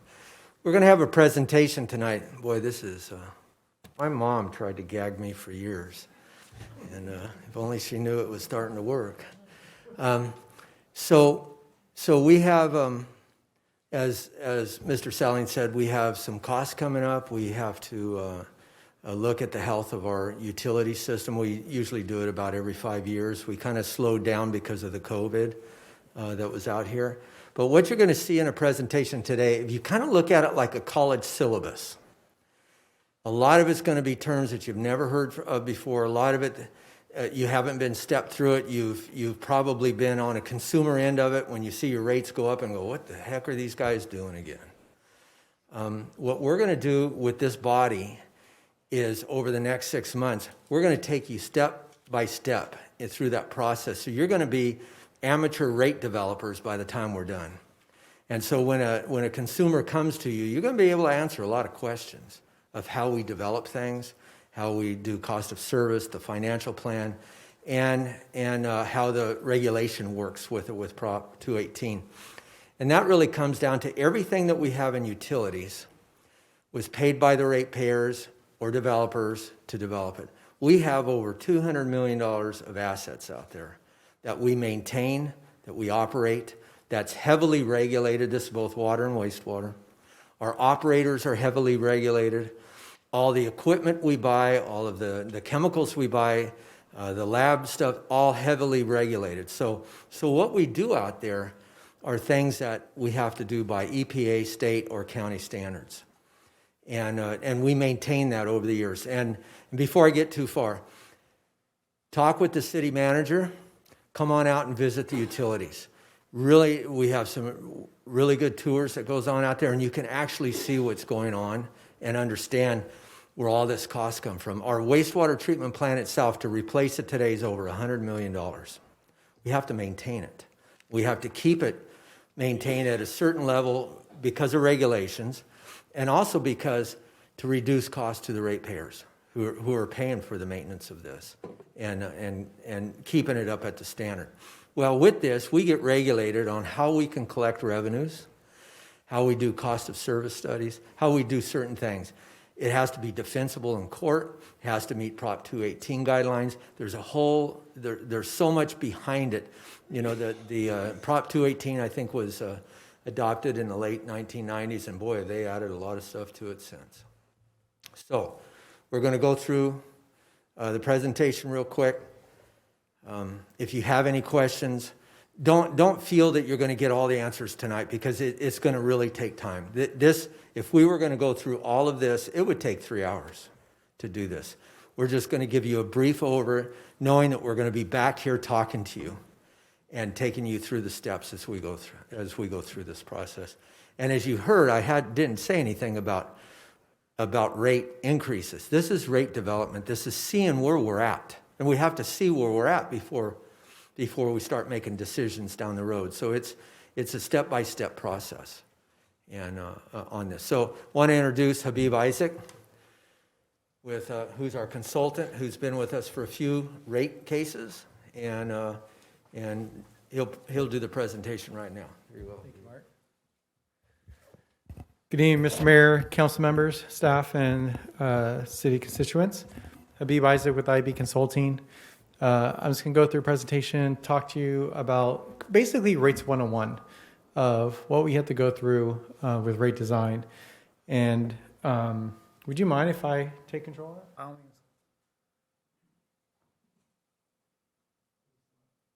Just the right arrow. So a little bit of background on myself. I've been in public finance for 18 years. I've been focused solely on utility rates for probably like the last 11 years, maybe 12 years now. My colleague, my business partner, Andrea, she was a state auditor with the City of Tennessee, and then we've been working in tandem together for about 10 years and also solely focus on utility rates. So all we do in our business is water-related services, but primarily financial planning, rate development. One thing that Mark mentioned was you guys do this once every 5 years. You can't really do it more than 5 years based on state statutes and Prop 218. The most you go out for on a rate schedule to your property owners is 5 years is the most. So Prop 218 almost builds in the fact that you have to come back and revisit this on a periodic basis and send out notices to your customers to keep them aware of your enterprises. Also, in terms of Galt, we did prepare the last cost of service studies. We did make some adjustments for water as well as wastewater in terms of rate design. We also assisted with the capacity fees and being able to have the funding for your expansion of your wastewater plant. We are independent, so we do review this. Each utility, because they should be self-funding business enterprises. They are not part of the general fund. They cannot rely on property tax revenue. Rates must fully fund these services. And because of that, that's why there's a lot of regulations, a lot of statutes in Prop 218 and guidelines that we have to follow to ensure that what you're charging is based on the cost incurred, and because you're a government agency, it's not where you're making a profit of any kind. But costs also include reserves to make sure that you're in a healthy position. And then one thing to point out, the city is at the end of its notice rates, and every utility must hold a public hearing to adopt new rate schedule. And then one last thing, when you do adopt rates, you should have a strong administrative record, and that's where we come in, where we provide that administrative record. So we're the ones that are taking that liability, that if we're incorrect, we're the ones that you can fall back on, just like your CPA that does your CAFR, things of that sort. When we look at the background in water, the last study was done in 2016. The rate structure was adjusted to move from flat rates to meter rates. Back then, you're going through your meter replacement program, but you still had non-metered customers. So we had this mix of meter customers and non-metered, and based on some of the legislation of the state and the water code, it states that all customers must be metered by, I believe it was 2025, and if you are metered, you must be charged based on the usage through that meter. So over time, this is why you took over the project to convert non-meter to metered. Now what's unique with this next study is that we're going to have a good amount of data with all customers metered. So we can look at what is the usage trend, the actual usage trends of customers, instead of assuming that non-metered is using somewhat the same or based on lot size. So that's going to be important. Another thing that we did was your fixed cost recovery. So whenever we structure rates, you have a certain amount that is coming from just a monthly fixed charge based on the size of the meter. That's constant, stable revenue. And then you have a certain amount of the revenue needed coming from the amount of water that customers use. And in that breakup between how much is fixed and how much is based on usage, 60% of your cost recovery was on the fixed charge. and 40% was on variable. So we ticked that up compared to where it was before, and it provides stronger revenue sufficiency and stability. And keep in mind with utilities, almost 80% of cost because of infrastructure is fixed cost that isn't a function of the amount of water used.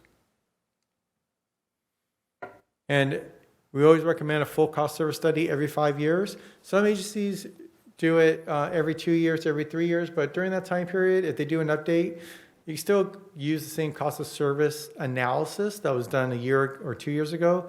But once you get to about 4 years, 5 years, that data gets kind of stale. And with all the conditions of the state and droughts and state legislation and mandatory conservation, voluntary conservation, the usage patterns change over time. And then we always want to make sure that we have your rates reflect that actual usage characteristics of your customers.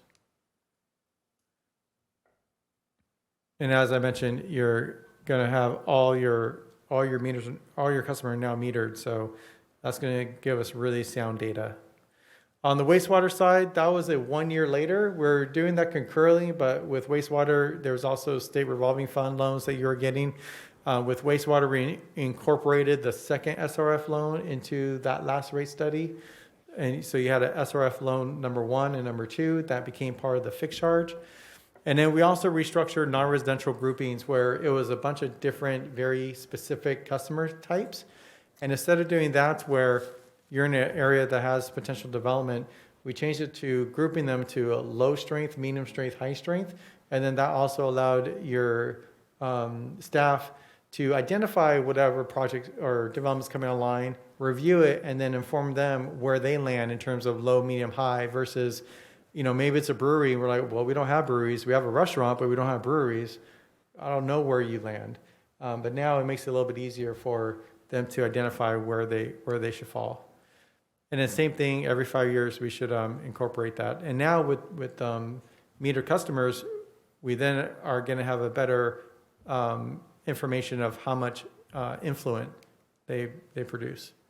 Also, the city had implemented $26.8 million improvements to comply with those treatment requirements, and that would be incorporated into our analysis.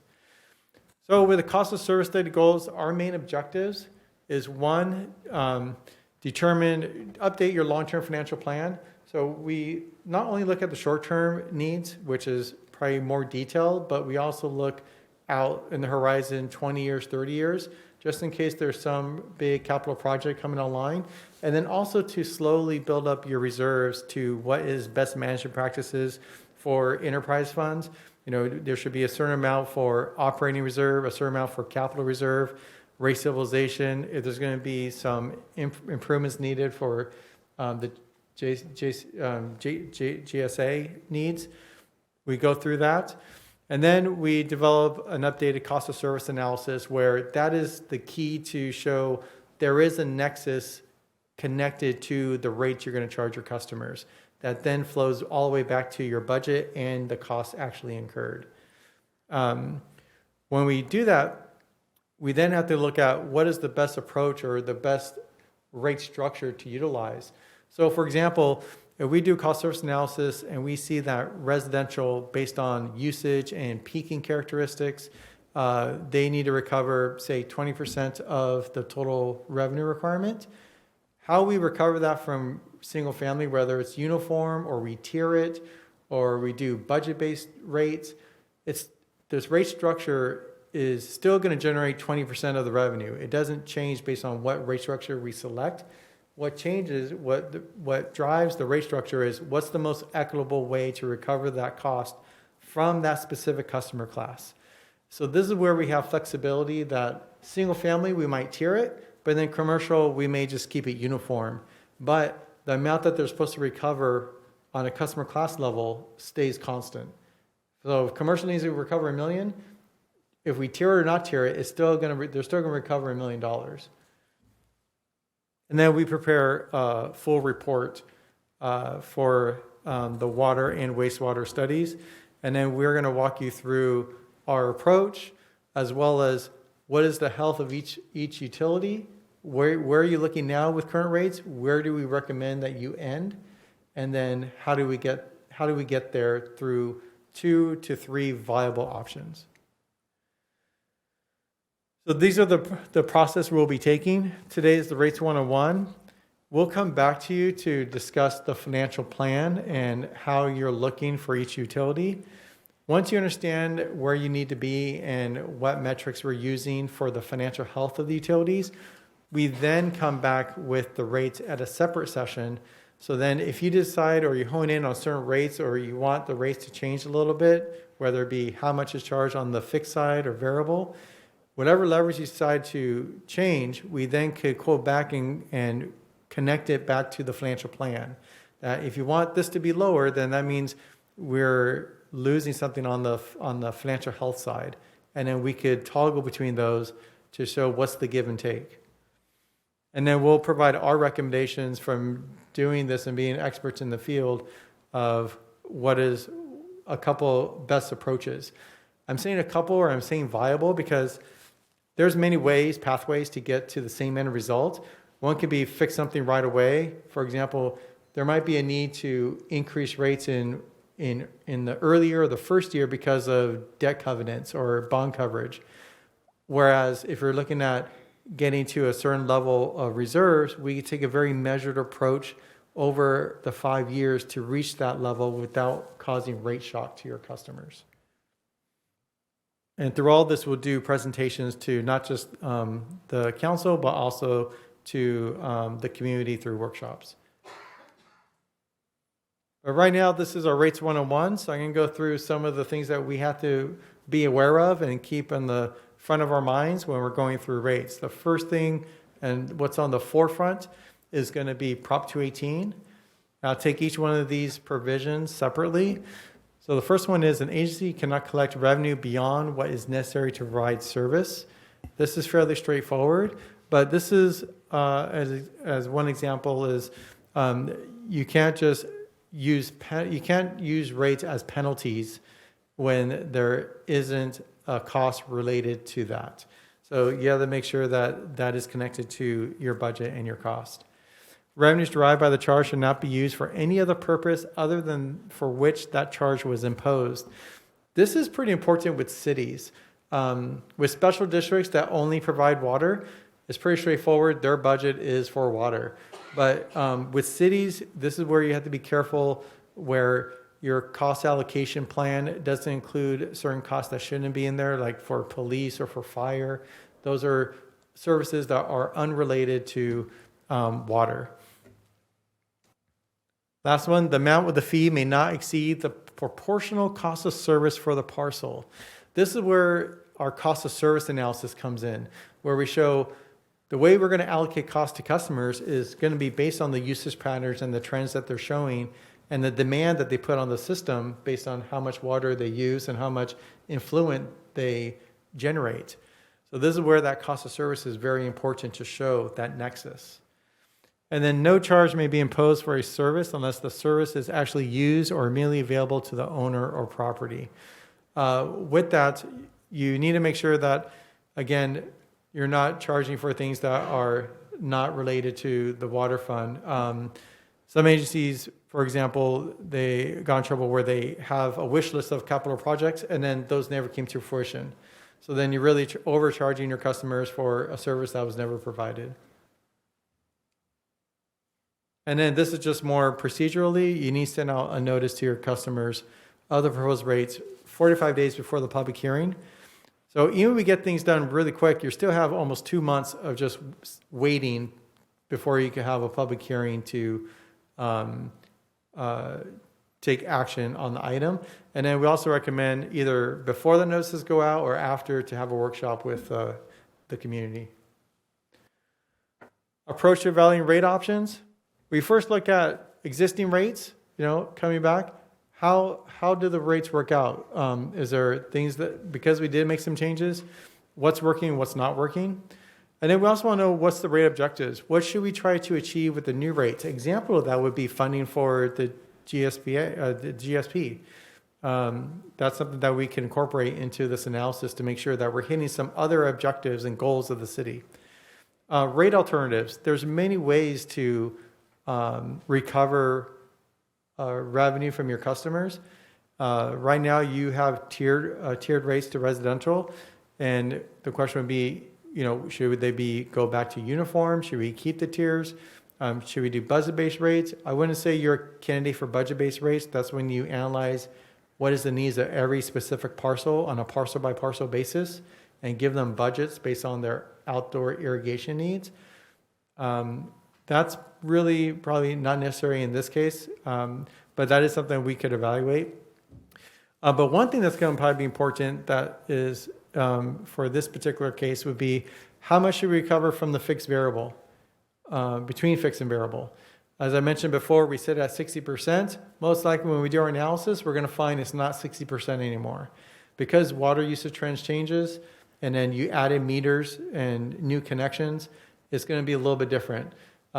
We just worked with the agency where we set it at 30%, and now it's down to 25%. But a lot of that has to do with COVID. We've seen usage increase substantially for residential from people staying at home and not having to go to work. They're more in their area. So then the usage in residential has increased and has outpaced any type of loss from commercial during those shutdown periods. So one thing with that is we can't assume 2021 is the new normal. We're going to may have to take a little bit of a haircut off of that usage trend because now things are going a little bit more back to normal. We've noticed that 2020 is fairly good to be somewhere within that range a little bit more because 2020 was impacted by COVID, but only for like the last quarter of the fiscal year. So then that could be something that we use as a baseline because it's thought that first shutdown was like in March of 2020. Here are your current rates. I won't go through each one of them specifically, but this is just a snapshot. Usage rate, residential 97, non-residential 97, irrigation is 115. And you charge for each 100 cubic feet, and that's 748 gallons. And I apologize. Last time we did evaluate tiered rates, and then we end up going with uniform rates per customer class. And then with your wastewater, we broke it out a little bit just so you can see the SRF loans for single-family and multifamily. The cost was $25.91. Those are the two loans combined. And then the rest of the cost recovery is also on a flat charge at $48. So the total bill is roughly $73 on a monthly basis. And then for non-residential, you'll see their fixed charge for low, medium, high. On that one, there was a lot of discussion last time where the city staff felt it was more equitable to allocate their share of the SRF loan on their variable side instead of on the fixed side because the commercial usage, they use water so differently and the influent generated is so vastly different between a restaurant and, say, a retail store that they felt it was more equitable to have it spread based on the actual influent side as opposed to a fixed side on a monthly basis. Now with the cost of service principles, one thing that we have to keep account for is there's a lot of competing objectives when it comes to cost of service principles. One thing on the utilities, you want to make sure you have sound, stable revenue, but then you also want to make sure that's affordable to your customers. Those are competing against each other. So if one thing that is very important is affordability, then that means put a little bit more on the cost recovery on the usage side instead of the fixed side. Because if you have customers that are low income or fixed incomes, then you want to make sure that if they don't use that much water, that the fixed charge that they get charged every single month isn't substantially high for them. And then another thing, efficiency versus conservation. Efficiency doesn't mean you're cutting water as much as possible. Efficiency means you're just using water efficiently. Think about Starbucks. Starbucks may use a lot of water, but they use water very efficiently for their business practice, even though the volume of water they use is substantial. Whereas conservation really just means reduce water usage. So it's a little bit different there. You could achieve reduced water usage by promoting efficient water use. And I'll go down to the last one, defensibility versus customer understanding. We could have layers and layers of analysis to tick and tie it to the nth degree, but then it gets very convoluted and complicated, and then it gets hard to understand to the layperson. So we want to make sure that it's also straightforward, and a customer can project what their future bills would be when they look at the rate structure based on what they're going to use. Here's some of the definitions that we have, and this is something that should be part, or if it's not part of your agenda, we could circulate it to you. But this gives you understanding of those objectives and what does that mean from a rate standpoint. Administrative ease, easy to administer for staff and to do annual updates. Affordability, maintain the price of water for essential use at the lowest cost possible. Conservation, that aims to reduce total water. Customer understanding, the ability for the rate structure to be explained and understood by customers. Defensibility, that's where we come in, and that's our biggest part, is to make sure that the rates comply with Prop 218 and could hold in a court setting. Efficiency aims to reduce wasteful water use, so that's different than conservation, and that's based on a determined benchmark for efficiency. As an example, if we do change it to tiers, one water efficiency standard is what's from the state, that the state wants you to achieve 55 gallons per capita per day for indoor use. And then that's by 2023, and then by 25, they want you to then achieve 50 gallons per capita per day. So there are water efficiency standards out there already in the statutes and the water code. Equity rates are perceived to be fair, and costs are allocated based on customer share. That's where we want to make sure that whatever rate structure we identify, we want to clearly show that if commercial has a 20% burden on the water system, then they're paying 20% of the cost. And if residential is 80%, they're paying 80%. That's going to be important to tick and tie those two together. Revenue sufficiency, that's the ability to generate adequate revenue to ensure requirements are met. So that's possible irrespective of how much is on the fixed side versus the variable side. But then one other thing we want to make sure is revenue stability. There's a certain amount of revenue you want to make sure is constant, continuously come in month after month, predictable. And that's important for meeting your debt service payments. It's also important to make sure that you're able to move forward with your capital projects in that year and not have to stop or delay them because you need revenue to come in. And I'm sorry, I should have said before, but if you guys have questions while I'm going through this, please feel free to get my attention, and I'm more than happy to. I'd rather have this more dialogue than me just go through a presentation and then we answer questions at the end. Just real quick question then. Mm-hmm. I mean, I would ask it at the end anyways, but since it's fresh in my mind, we've had some businesses that talk about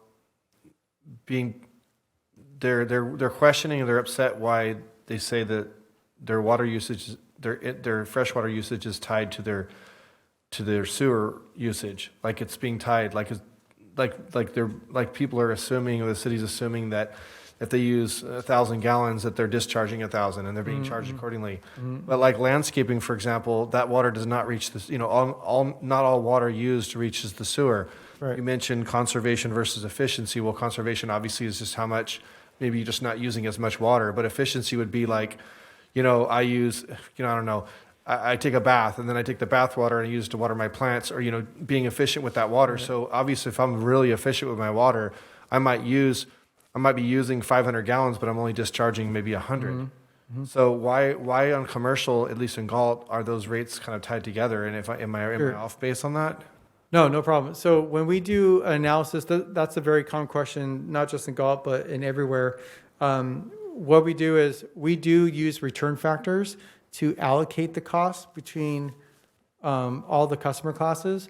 So typically commercial is going to have a return factor to become influence of anywhere from 80 to 90% of their water usage.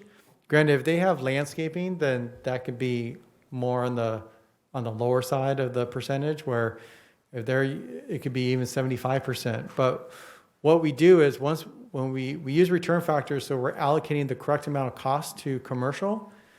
And then when we get to the end result of their revenue requirement for making it easy to administer, we are then spreading that cost based on 80% of their usage over all their units of water. So then your billing system doesn't need to account for stop at 80% or stop at 85%. It spreads the cost over all units of water, and it makes the unit rate be lower, but the cost does take into account the return factor that goes to the wastewater plant. Yeah, I'd like to also make a comment about the irrigation. We have irrigation meters. We encourage businesses to separate out the water from their inside the building use. Some of the commercial establishments have been around for a lot of years. They might have a couple of bushes out front or whatever. But when you look at something like Cardinal Glass, where they have large landscaped area, they have an irrigation meter. They have a different charge for that, and they're charged for their irrigation only on one meter. The other meter goes into their building.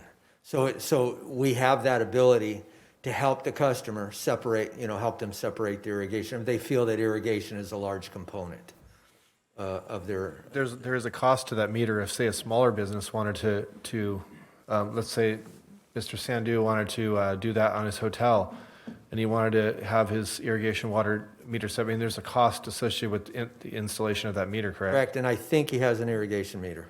Okay, Yeah, I was using an example, but. Yeah, but that's what we encourage that, to separate that out, because we know it's going to benefit them. So correct me if I'm wrong, and I apologize that I don't know this, but inbound water, water is not metered. Is there a difference between commercial and residential? So tell me if there is. Water's not metered in and out. It's only metered in one way, right? Or am I wrong? No, you're right. One way, yes. Right, so it's metered on the inbound. Yes. Right? So that's what I'm saying. So I have some small businesses that have come to me and saying, why is my water, they're always assuming that we're discharging X amount and they're being charged and they don't think it's fair because, maybe they're just being efficient with their water. So that's my concern. Yeah, and that's why in our analysis, we don't assume 100% of their water usage is becoming, all of it's becoming affluent. We do a factor of the water use to say, if you're a certain business, your 90% of your usage is then going to the treatment plant. Or if they are a business that does have substantial landscape, then we might do a return factor of 80% or 75%. So then we are not charging, when we allocate costs to commercial, we are accounting for the fact that not all their water use is then becoming affluent. But from a billing standpoint, it'll be very, significant administration where if you have to put a limit on every single commercial customer of what is the amount that they don't get charged up to. And so once we do it in our analysis, we then say for administrative ease, we allocate it correctly based on a reduced amount of their water usage. We're not assuming 100% of it. But then that cost, we then say, but we'll spread it over all the units that's billed. So then it's just easier to we then have a lower rate per unit that we then could charge all units of water. Okay. So I will show that in more detail when we do the analysis. Yeah, I know that this will probably be a discussion we could continue. I don't want to take a lot of time on that. I just wanted to touch on it. Just a couple other real quick questions. Yes. Real quick answers to the SRF 1 and 2. When do those expire? Off the top of my head, I'm not sure, but I believe there were 20-year loans. Yeah, Mayor, they were 20-year loans. One of them's about halfway through right now, number one, and the other one's just about 5 years into it. Okay, so like a third. Okay, thank you. And then my other question is, just speaking, broad, just for the common person watching this, You know, what typically is driving rates? I mean, is it a supply and demand issue where we don't have as much water available, so we're having to, or is it just the cost of mandates from the state, and we're having to do all these additional things and having to have our operators, you know, all the cost of having to certify people and the cost of electricity or the plumbing? What essentially, when people hear rate increase, they want to know what is driving typically that rate increase? Is it just that the operators are getting paid more because of the cost of living, or is it multitude of factors? Just a brief answer. Briefly, it's everything we touch, whether it's power, whether it's chemicals, certification, as you mentioned. I will say, when you look at the SRF loans, 1 and 2, that was 100% regulatory required, 100%. We had to do those improvements. The state required us to do those improvements. So it was 100%. Most of the utilities are regulatory control. If I had a finance director, hope there's no finance director going to take offense to this, who actually called me up. He was new, and he called me up and he said, "Hey, we're running over on our chlorine use and our water treatment. You need to back it down." And it's just laughable. You can't back it down because you're controlled regulatory-wise. We try to go out there and find the best prices for the different, facilities, the different things we need, but we have to do it. So you have to say on the wastewater, it's mostly regulatory, but the regulatory requires you to have certain amount of certification, certain amount of operators, certain amount of maintenance people, and it just goes on and on and on. Laboratory analysis and everything. So all of it gets hit. And when we're doing the financial plan and we're looking at the cost of service, we're going to put some factors in there, like if we think 50 homes or 75 homes are going to come on a year, we're going to put that in there to try to help stretch our rates, keep our rates lower. There's things that we can help predict, can predict that we can move around on. So that we have to have our system, the water and the wastewater, meet regulatory requirements. And we try to find the best efficient way of doing it. Your comment leads me to my last question, and I'll finish up here, was you mentioned that, you're not allowed to collect more than the cost of providing that service. Can things like what he mentioned, like where you're predicting, you're like, oh, we're going to need certain maintenance requirements to the plant coming up, so we're going to need X amount of money for that. So that can be all. So can you predict and guesstimate costs that are going to be needed, and those can be considered the cost of providing that service, and those are factored into the rate? So it's not actually what you're providing at that given time, but you can forecast. Is that allowed? Yes, that is allowed, as well as having healthy reserves. And usually with reserves, we have a bandwidth that we want to be within, where we have a minimum and an ideal target. And then that also gives you some flexibility of falling within that range. One thing to follow up on what are some of the drivers to rates. Utilities are very capital intensive with maintenance, and unfortunately, that particular cost is not seen by customers. It's all underground. It's not something that's very sexy to talk about, but it's very capital intensive, and those are some of the primary drivers that we have seen. All right. Well, thank you for answering my questions. Mm-hmm. And now I'm going to continue to move forward. These are some of the rate alternatives that are available. I think this is a broader spectrum than what we'll probably be investigating for the city of Galt, just because you do have one water supply. Usually when there's agencies that have multiple water supplies to serve their customers, then that's where we get more involved into having multiple tiers. But I think one of the main ones would be uniform rates, maybe a 2-tier rate structure, and then consumption-based fixed. That's really just having a fixed charge based on like a rolling average of actual water usage from your customers. And then with wastewater, your residential customers are on flat rates right now. That's very common in the industry, where the amount of effluent that's coming from single family, we base it on that water efficiency standard at the state level of 55 gallons per capita per day. And then we extrapolate that out, so then it's very homogeneous and consistent. That's why you can convert them to flat. And then for commercial, we would recommend flow-based rates, which is what you have now. And then the strength factor is accounted for right now with your rates of low, medium, high. So then you could charge them based on the type of effluent that's going to the treatment plant. Where it's, restaurants have a stronger influent going to the plant versus just your standard retail store that might just have a bathroom.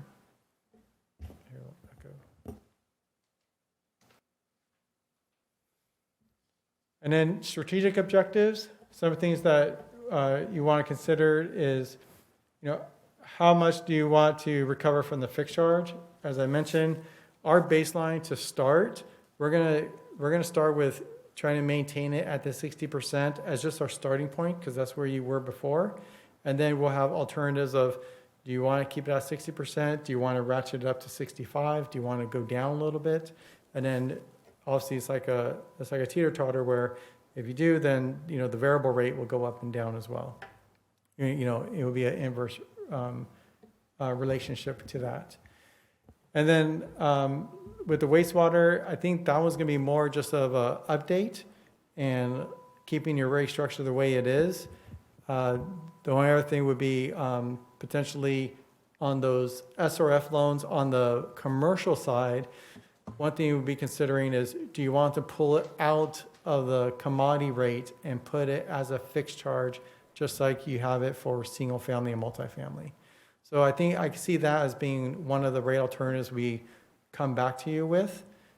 Just thinking upfront, what's something that's a viable option, because those SRF loans are fixed cost that do not change.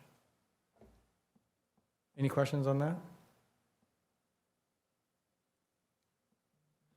And then in terms of the schedule for this study, we had a kickoff meeting with staff in September, and we've been compiling. We sent out data requests. They've been compiling the data. We've been analyzing data, following up with questions, and we're right now going through a full consumption analysis of your customers and grouping them by their land uses. And then we're currently developing the financial plan. We're almost done with water, and wastewater will follow. But we expect to review that with staff in January, and then we can come back to council in around February to show the financial plan of both the water and the wastewater enterprise. And when we talk about financial plan, we're not talking rates. We're looking at how are you looking based on the current rates that you charge today? And if we project that out with the capital costs that are coming online, how are you going to be looking in the next 5 years to 10 years, and then modeling your reserve policies to make sure that you're maintaining your minimum amount that you want to achieve. And that'll be another discussion too, is we could also review your reserve policies, where they stand today, and we might identify certain slight adjustments to those, or if there's any recommendations that City Council has in terms of maybe creating a rate stabilization fund or things of that sort. We can monitor and review as part of the financial plan workshop. And then we conclude that by March, we'll have the cost of service analysis done with rates, and then in April, which will be about 2 months later from the financial plan workshop, we'll come back with the rate workshop that now we're showing, based on the proposed financial plan, here are the rates to achieve that revenue requirement. And then we could then review that and take your feedback, just like you did with definitely different, but still the same type of process of the street modifications to downtown. It will be kind of give and take, but making sure that we meet all the regulatory requirements and your total revenue needs. Do you ever attempt to have moderate or very small increments every year to mitigate sticker shock, or is that not really allowed?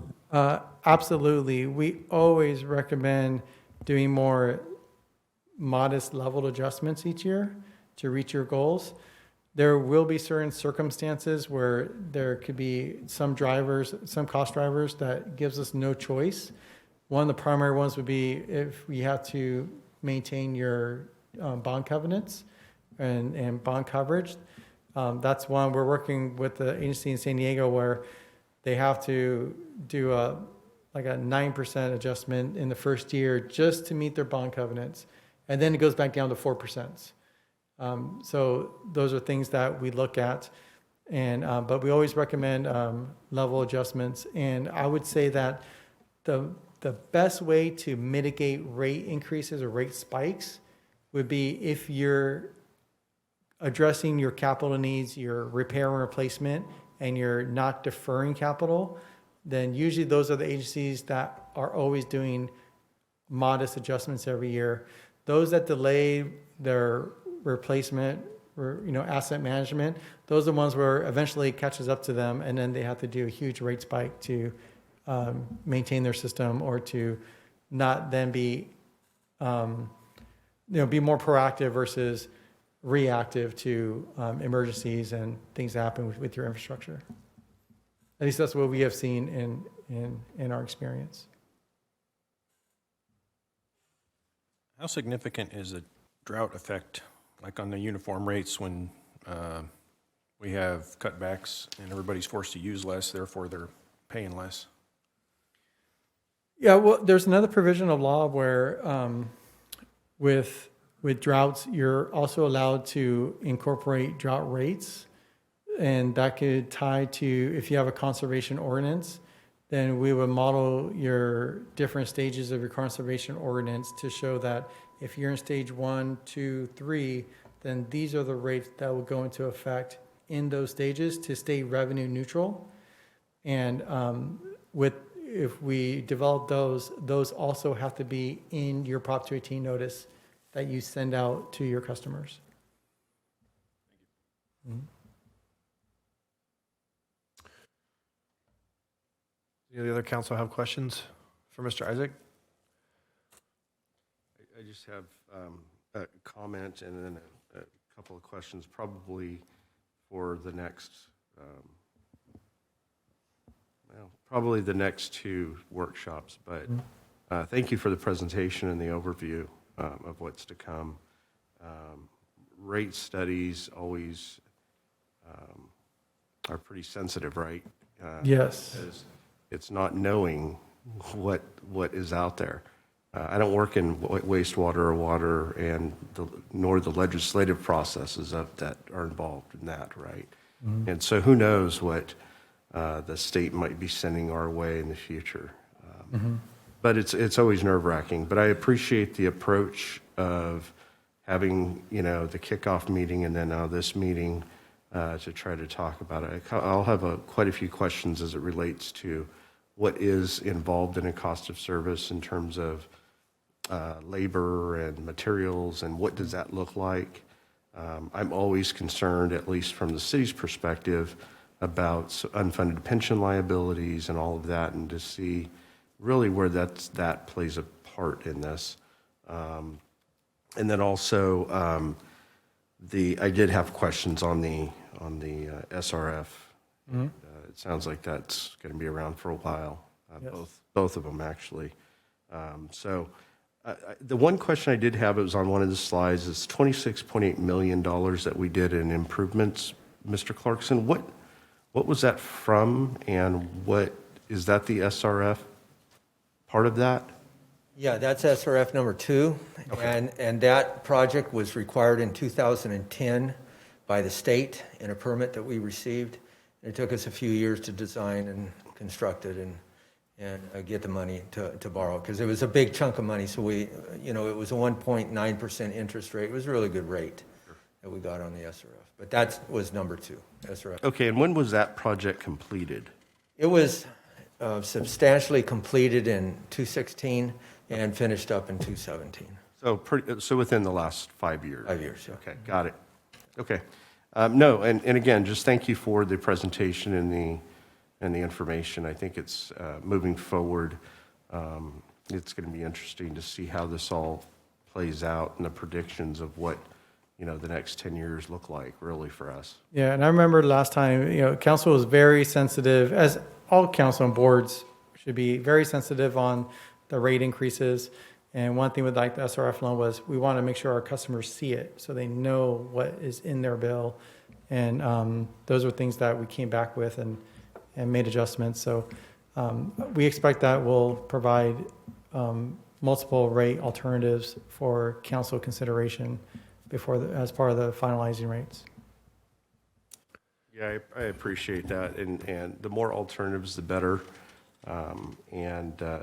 Having these explanations through the workshops, I think, are going to be important because how we build future rates is going to be, obviously it's important, but I think the piece that we're really going to have to capture is the differences between residential and commercial, and really what that looks like, so not just maybe a statement of, well, residential is going to increase substantially. That's not going to work for me, right? So really digging deep into what that looks like and the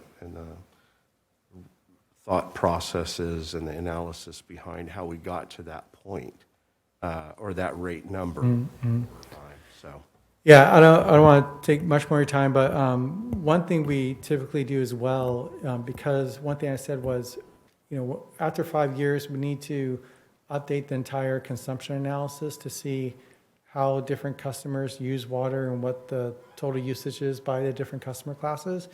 We also show a comparison of what's the amount of revenue that's being recovered by each class and what's the amount of revenue that we are now allocating to each class. And we could then see like, oh, look at commercial maybe went down a little bit, residential's liability went up. And here's why, because their usage went up, and we will show that shifting of cost, if you will, based on the usage trends. Very good, thank you. Thank you. I'm going to open the public comment period now. So if you are on Zoom, want to raise your hand or call in and make a public comment on this particular topic, you may do so now. Do we have any hands raised or calls online right now, Tina? We do not. Okay. So go ahead and finish out this minute for public comment. And while we're waiting, I just thought I'd make a comment. I think it's funny how the state of California will require us to do things, but don't worry, we'll loan you the money to do it, and we'll give you a great interest rate. So it's just, And it's through reimbursement. You have to pay for it, then you get reimbursed by the state. all right. So again, public comment, about 20 seconds left on that. Do we have any public comment in the room, Tina? We do not. Okay.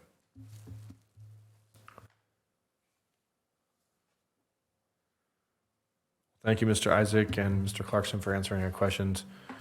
Sure, this will be a long process, and hopefully we'll get a lot of input from the community too. Go ahead and close the public comment period. We have no public comment online? Nope? Okay. Public comment's now closed on this item. So now we will move on to item I, communication. Do we have any communication this evening? None this evening. All right. I'll move on to item J, city clerk's report. Subject is mayor and vice mayor appointments. Ms. Hubert? Okay, first I'm going to let our interim city attorney give you the rules. Yes, good evening, Mayor, Council. You're probably familiar with this from before, but just to recap, the rules for nominations and selection of the mayor and vice mayor is a little bit different than normal motions. As soon as the city clerk opens up the item, any member of the council can make a nomination for a particular member to be mayor and then in the second case, the vice mayor.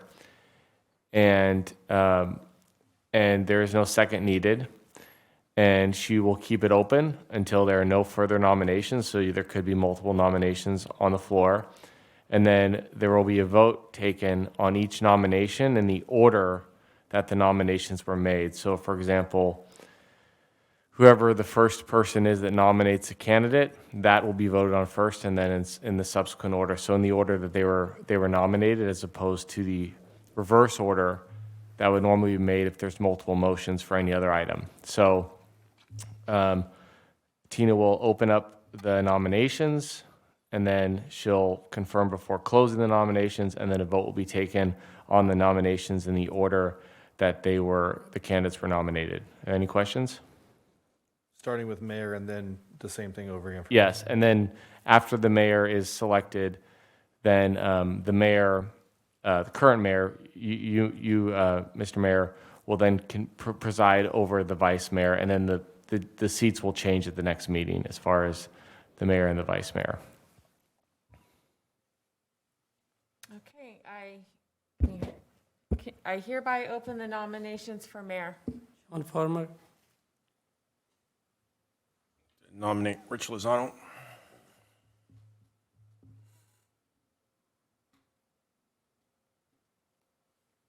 Are there any other nominations before I close the nomination period?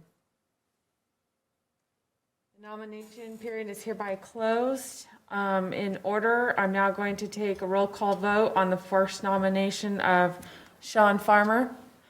Councilmember Lozano. No.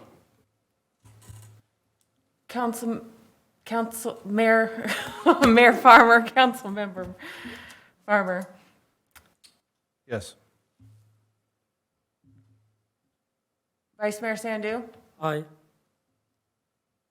Councilmember Papineau. No. Councilmember Vandenberg. Yes. And that is a quorum.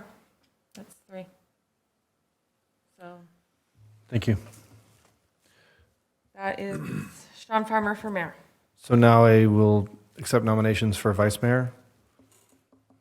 I would like to nominate that Mr. Sandu continue as vice mayor for another year.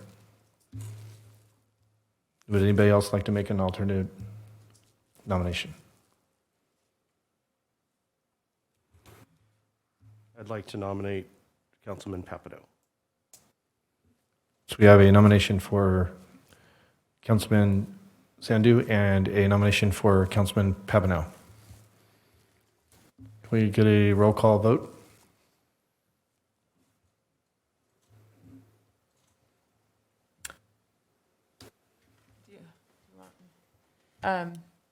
Councilmember Lozano. This is for Paul, yes, Paul Sandu. No. Mayor Farmer. Yes. Vice Mayor Sandu. Aye. Councilmember Papineau. No. Councilmember Vandenberg. Yes.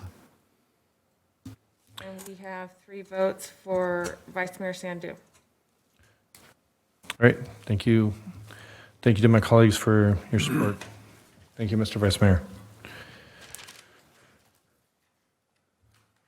Do we need public comment on this? I think so. All right, moving on to item K, comments by staff. Mr. Selling. Thank you, Mayor. I see Mr. Solis in the room, so I'll give him first opportunity.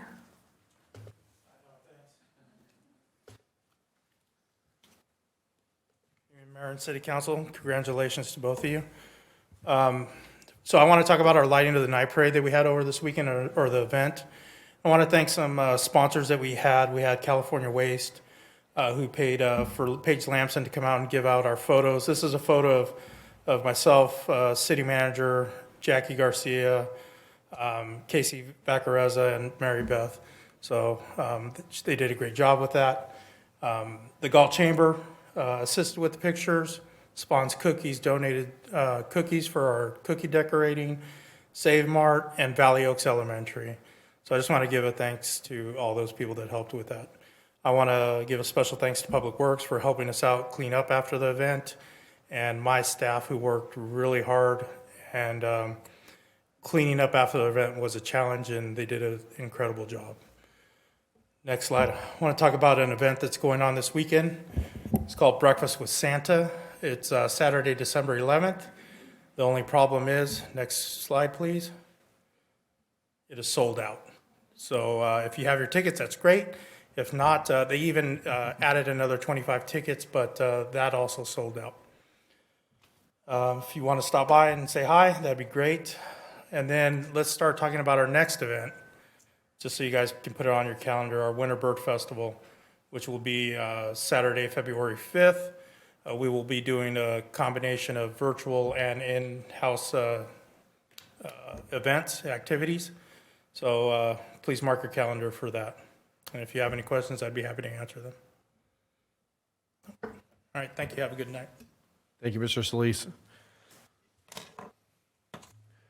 And please pass on to your staff my thank you for the good job they did cleaning. I know I spoke to you about that already, but I just want to say that publicly. They did a good job. I'm very picky. They did a good job. All right, Ms. Mendez.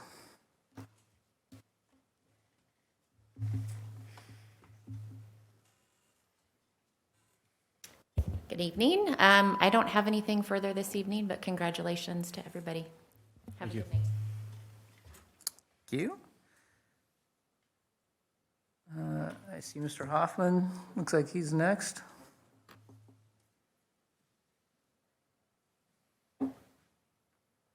Good evening, council members. Nothing coming before you anytime soon from community development, but we do have our final planning commission meeting coming up on Thursday.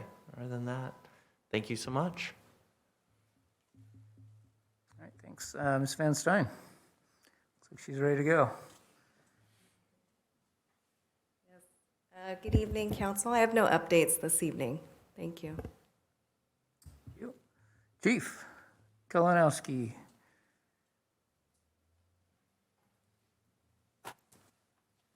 Good evening. I let everybody know I have about a 20-minute presentation, so stand by, right? I'm kidding. Hey, came bearing some gifts to the council members. This is our newest endeavor to do some recruiting. Thank you. For potential applicants. I know some folks have businesses and different things. That's a patch, a Join Galt PD patch with our recruiting email address. Historically, we provide swag at different events that we attend, recruiting fairs and different things like this, and business cards. We thought this was a little different approach to sort of get something in somebody's hand who's faced with seeing, 20, 30, 40 police agencies that they're looking at. That was a design by Officer Kyle Slater. He put that together. He's the lead on our recruiting team. And so that's something that we give out. I know some of you have businesses and work in law enforcement in different places, so hopefully you'll prominently display that, and maybe we'll get some people interested in that. And then this week, and I'm sure Mr. Lozano will mention it, so I won't steal his thunder on that, but CSD Fire is doing our Sirens with Santa on Wednesday and Thursday up at the headquarters from 7 to 9 p.m.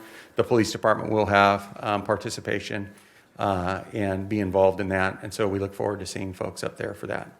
That's all I have for tonight's presentation, and thank you very much. Thank you, Chief. Great, thank you. Ms. Hubert. Nothing further, thanks. How about Mr. Splendorio? No updates at this time. Thank you. All right. Well, for myself, I'll just kind of echo the other staffs. I think there was a great effort between Parks and Rec and PD and Public Works, in all the behind the scenes and active traffic control and whatnot associated with the lighting of the tree and the light parade.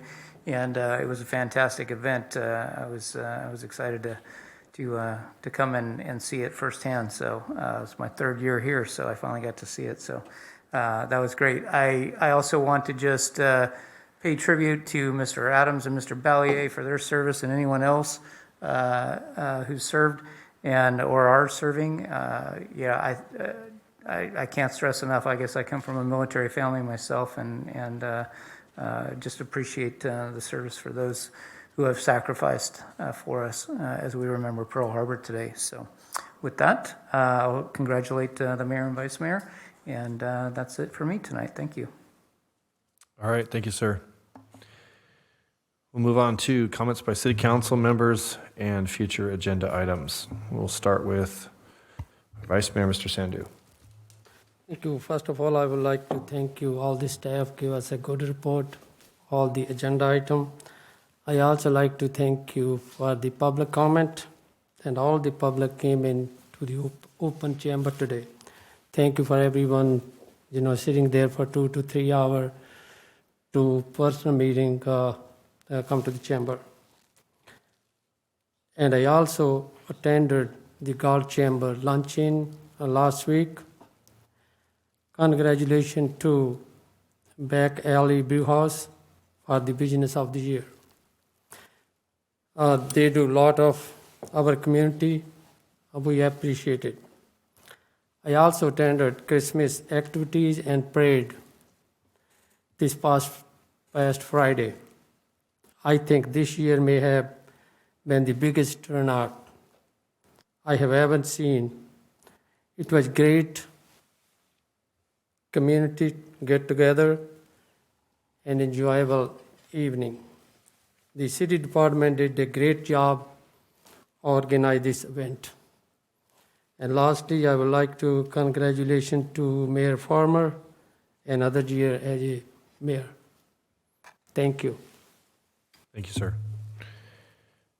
Councilmember Papineau. Well, you can't say it enough. Hats off to all the staff and all the departments watching the tree lighting and the parade go off like a well-oiled machine was great. And then also hats off to the whole community. I have heard reviews from some people that attended parades in unnamed neighboring cities, and by far this was the best with the community participation and the variety and involvement, so and viewership. So that's all. Thank you, sir. Councilmember Vandenberg. Thank you, Mayor. Thank you to everybody that served, considering Pearl Harbor. Thank you for the staff for hanging out with us for 3 hours and paying attention. Thank you for all your hard work of the reports. I appreciate all the work that you do. Congratulations, Mayor Farmer and Vice Mayor Sandhu. And the parade, I almost didn't go, but I was very happy that I did. It was quite, it was much larger than I anticipated. I think it was a great success, and it's a really good to see, and hopefully it's a trend of things to come. That's all. Thank you, sir. Councilmember Lozano. Yeah, thanks. And I also want to echo thank you to staff and certainly the community for the wonderful turnout at the parade. And there was a line for families to take pictures. I was standing there with Bonnie for a while, and oh my goodness, wrangling the families. There were a lot of people there, and people walking through to see the parade, and it was awesome. And I would also state that I have spoken to people that recently went to parades in other cities, and it sounds like ours was probably by far the best. As the chief mentioned, the fire department, our local fire department here, is doing a drive-through parade, Santa with Sirens parade again, as they did last year up at the training facility on East Stockton Boulevard, 7 to 9 tomorrow and Thursday. I will be out there Thursday,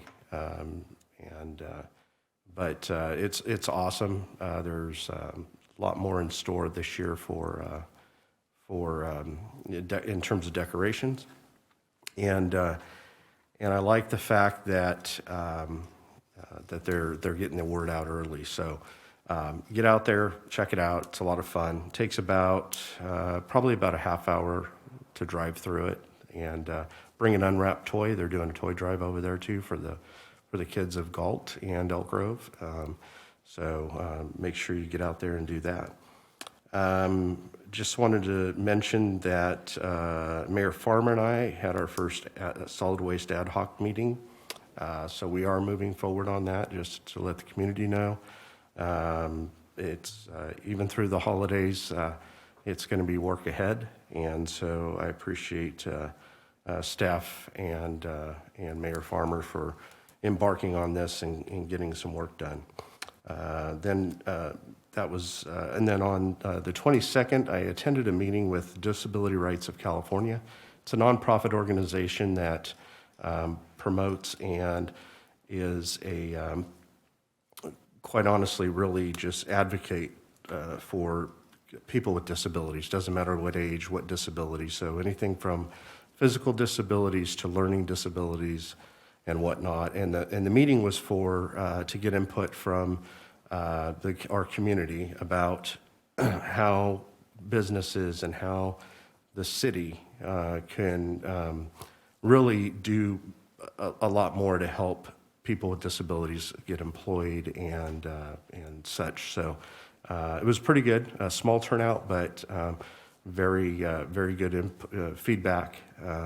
We talked about maybe partnering, Disability Rights California partnering with our local chamber, possibly businesses, to do some education on hiring people with disabilities and such. So really was pretty cool. And so that was on the 22nd. And of course, 28th, the police department here had a small memorial for the animal control officer, Roy Markham, who was murdered here in our city on November 28th of 2012. We had a wreath laying ceremony right out front, and it was, like I said, small but very well done. And I want to thank the department, the honor guard, the chief, and all of the staff that helped put that together and who attended. So that's all for me. I appreciate it. Everybody have a wonderful next couple of weeks. Thank you, Mr. Lozano. First, thank you for attending that ceremony at the memorial. I was out of town on vacation, and I missed that, so I appreciate those that were in attendance for that.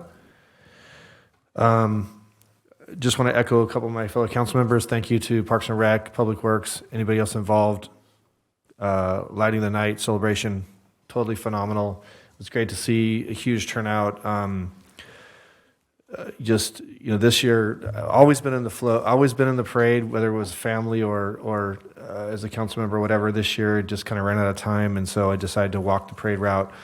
I was alongside my fellow council members, and it was just kind of a different dynamic to do that. It was really special to see, all the kids sitting on the sides of the curb, with their parents and just handing out candy and stuff. So it was a great parade. I heard it was the best we had so far as attendance and entries.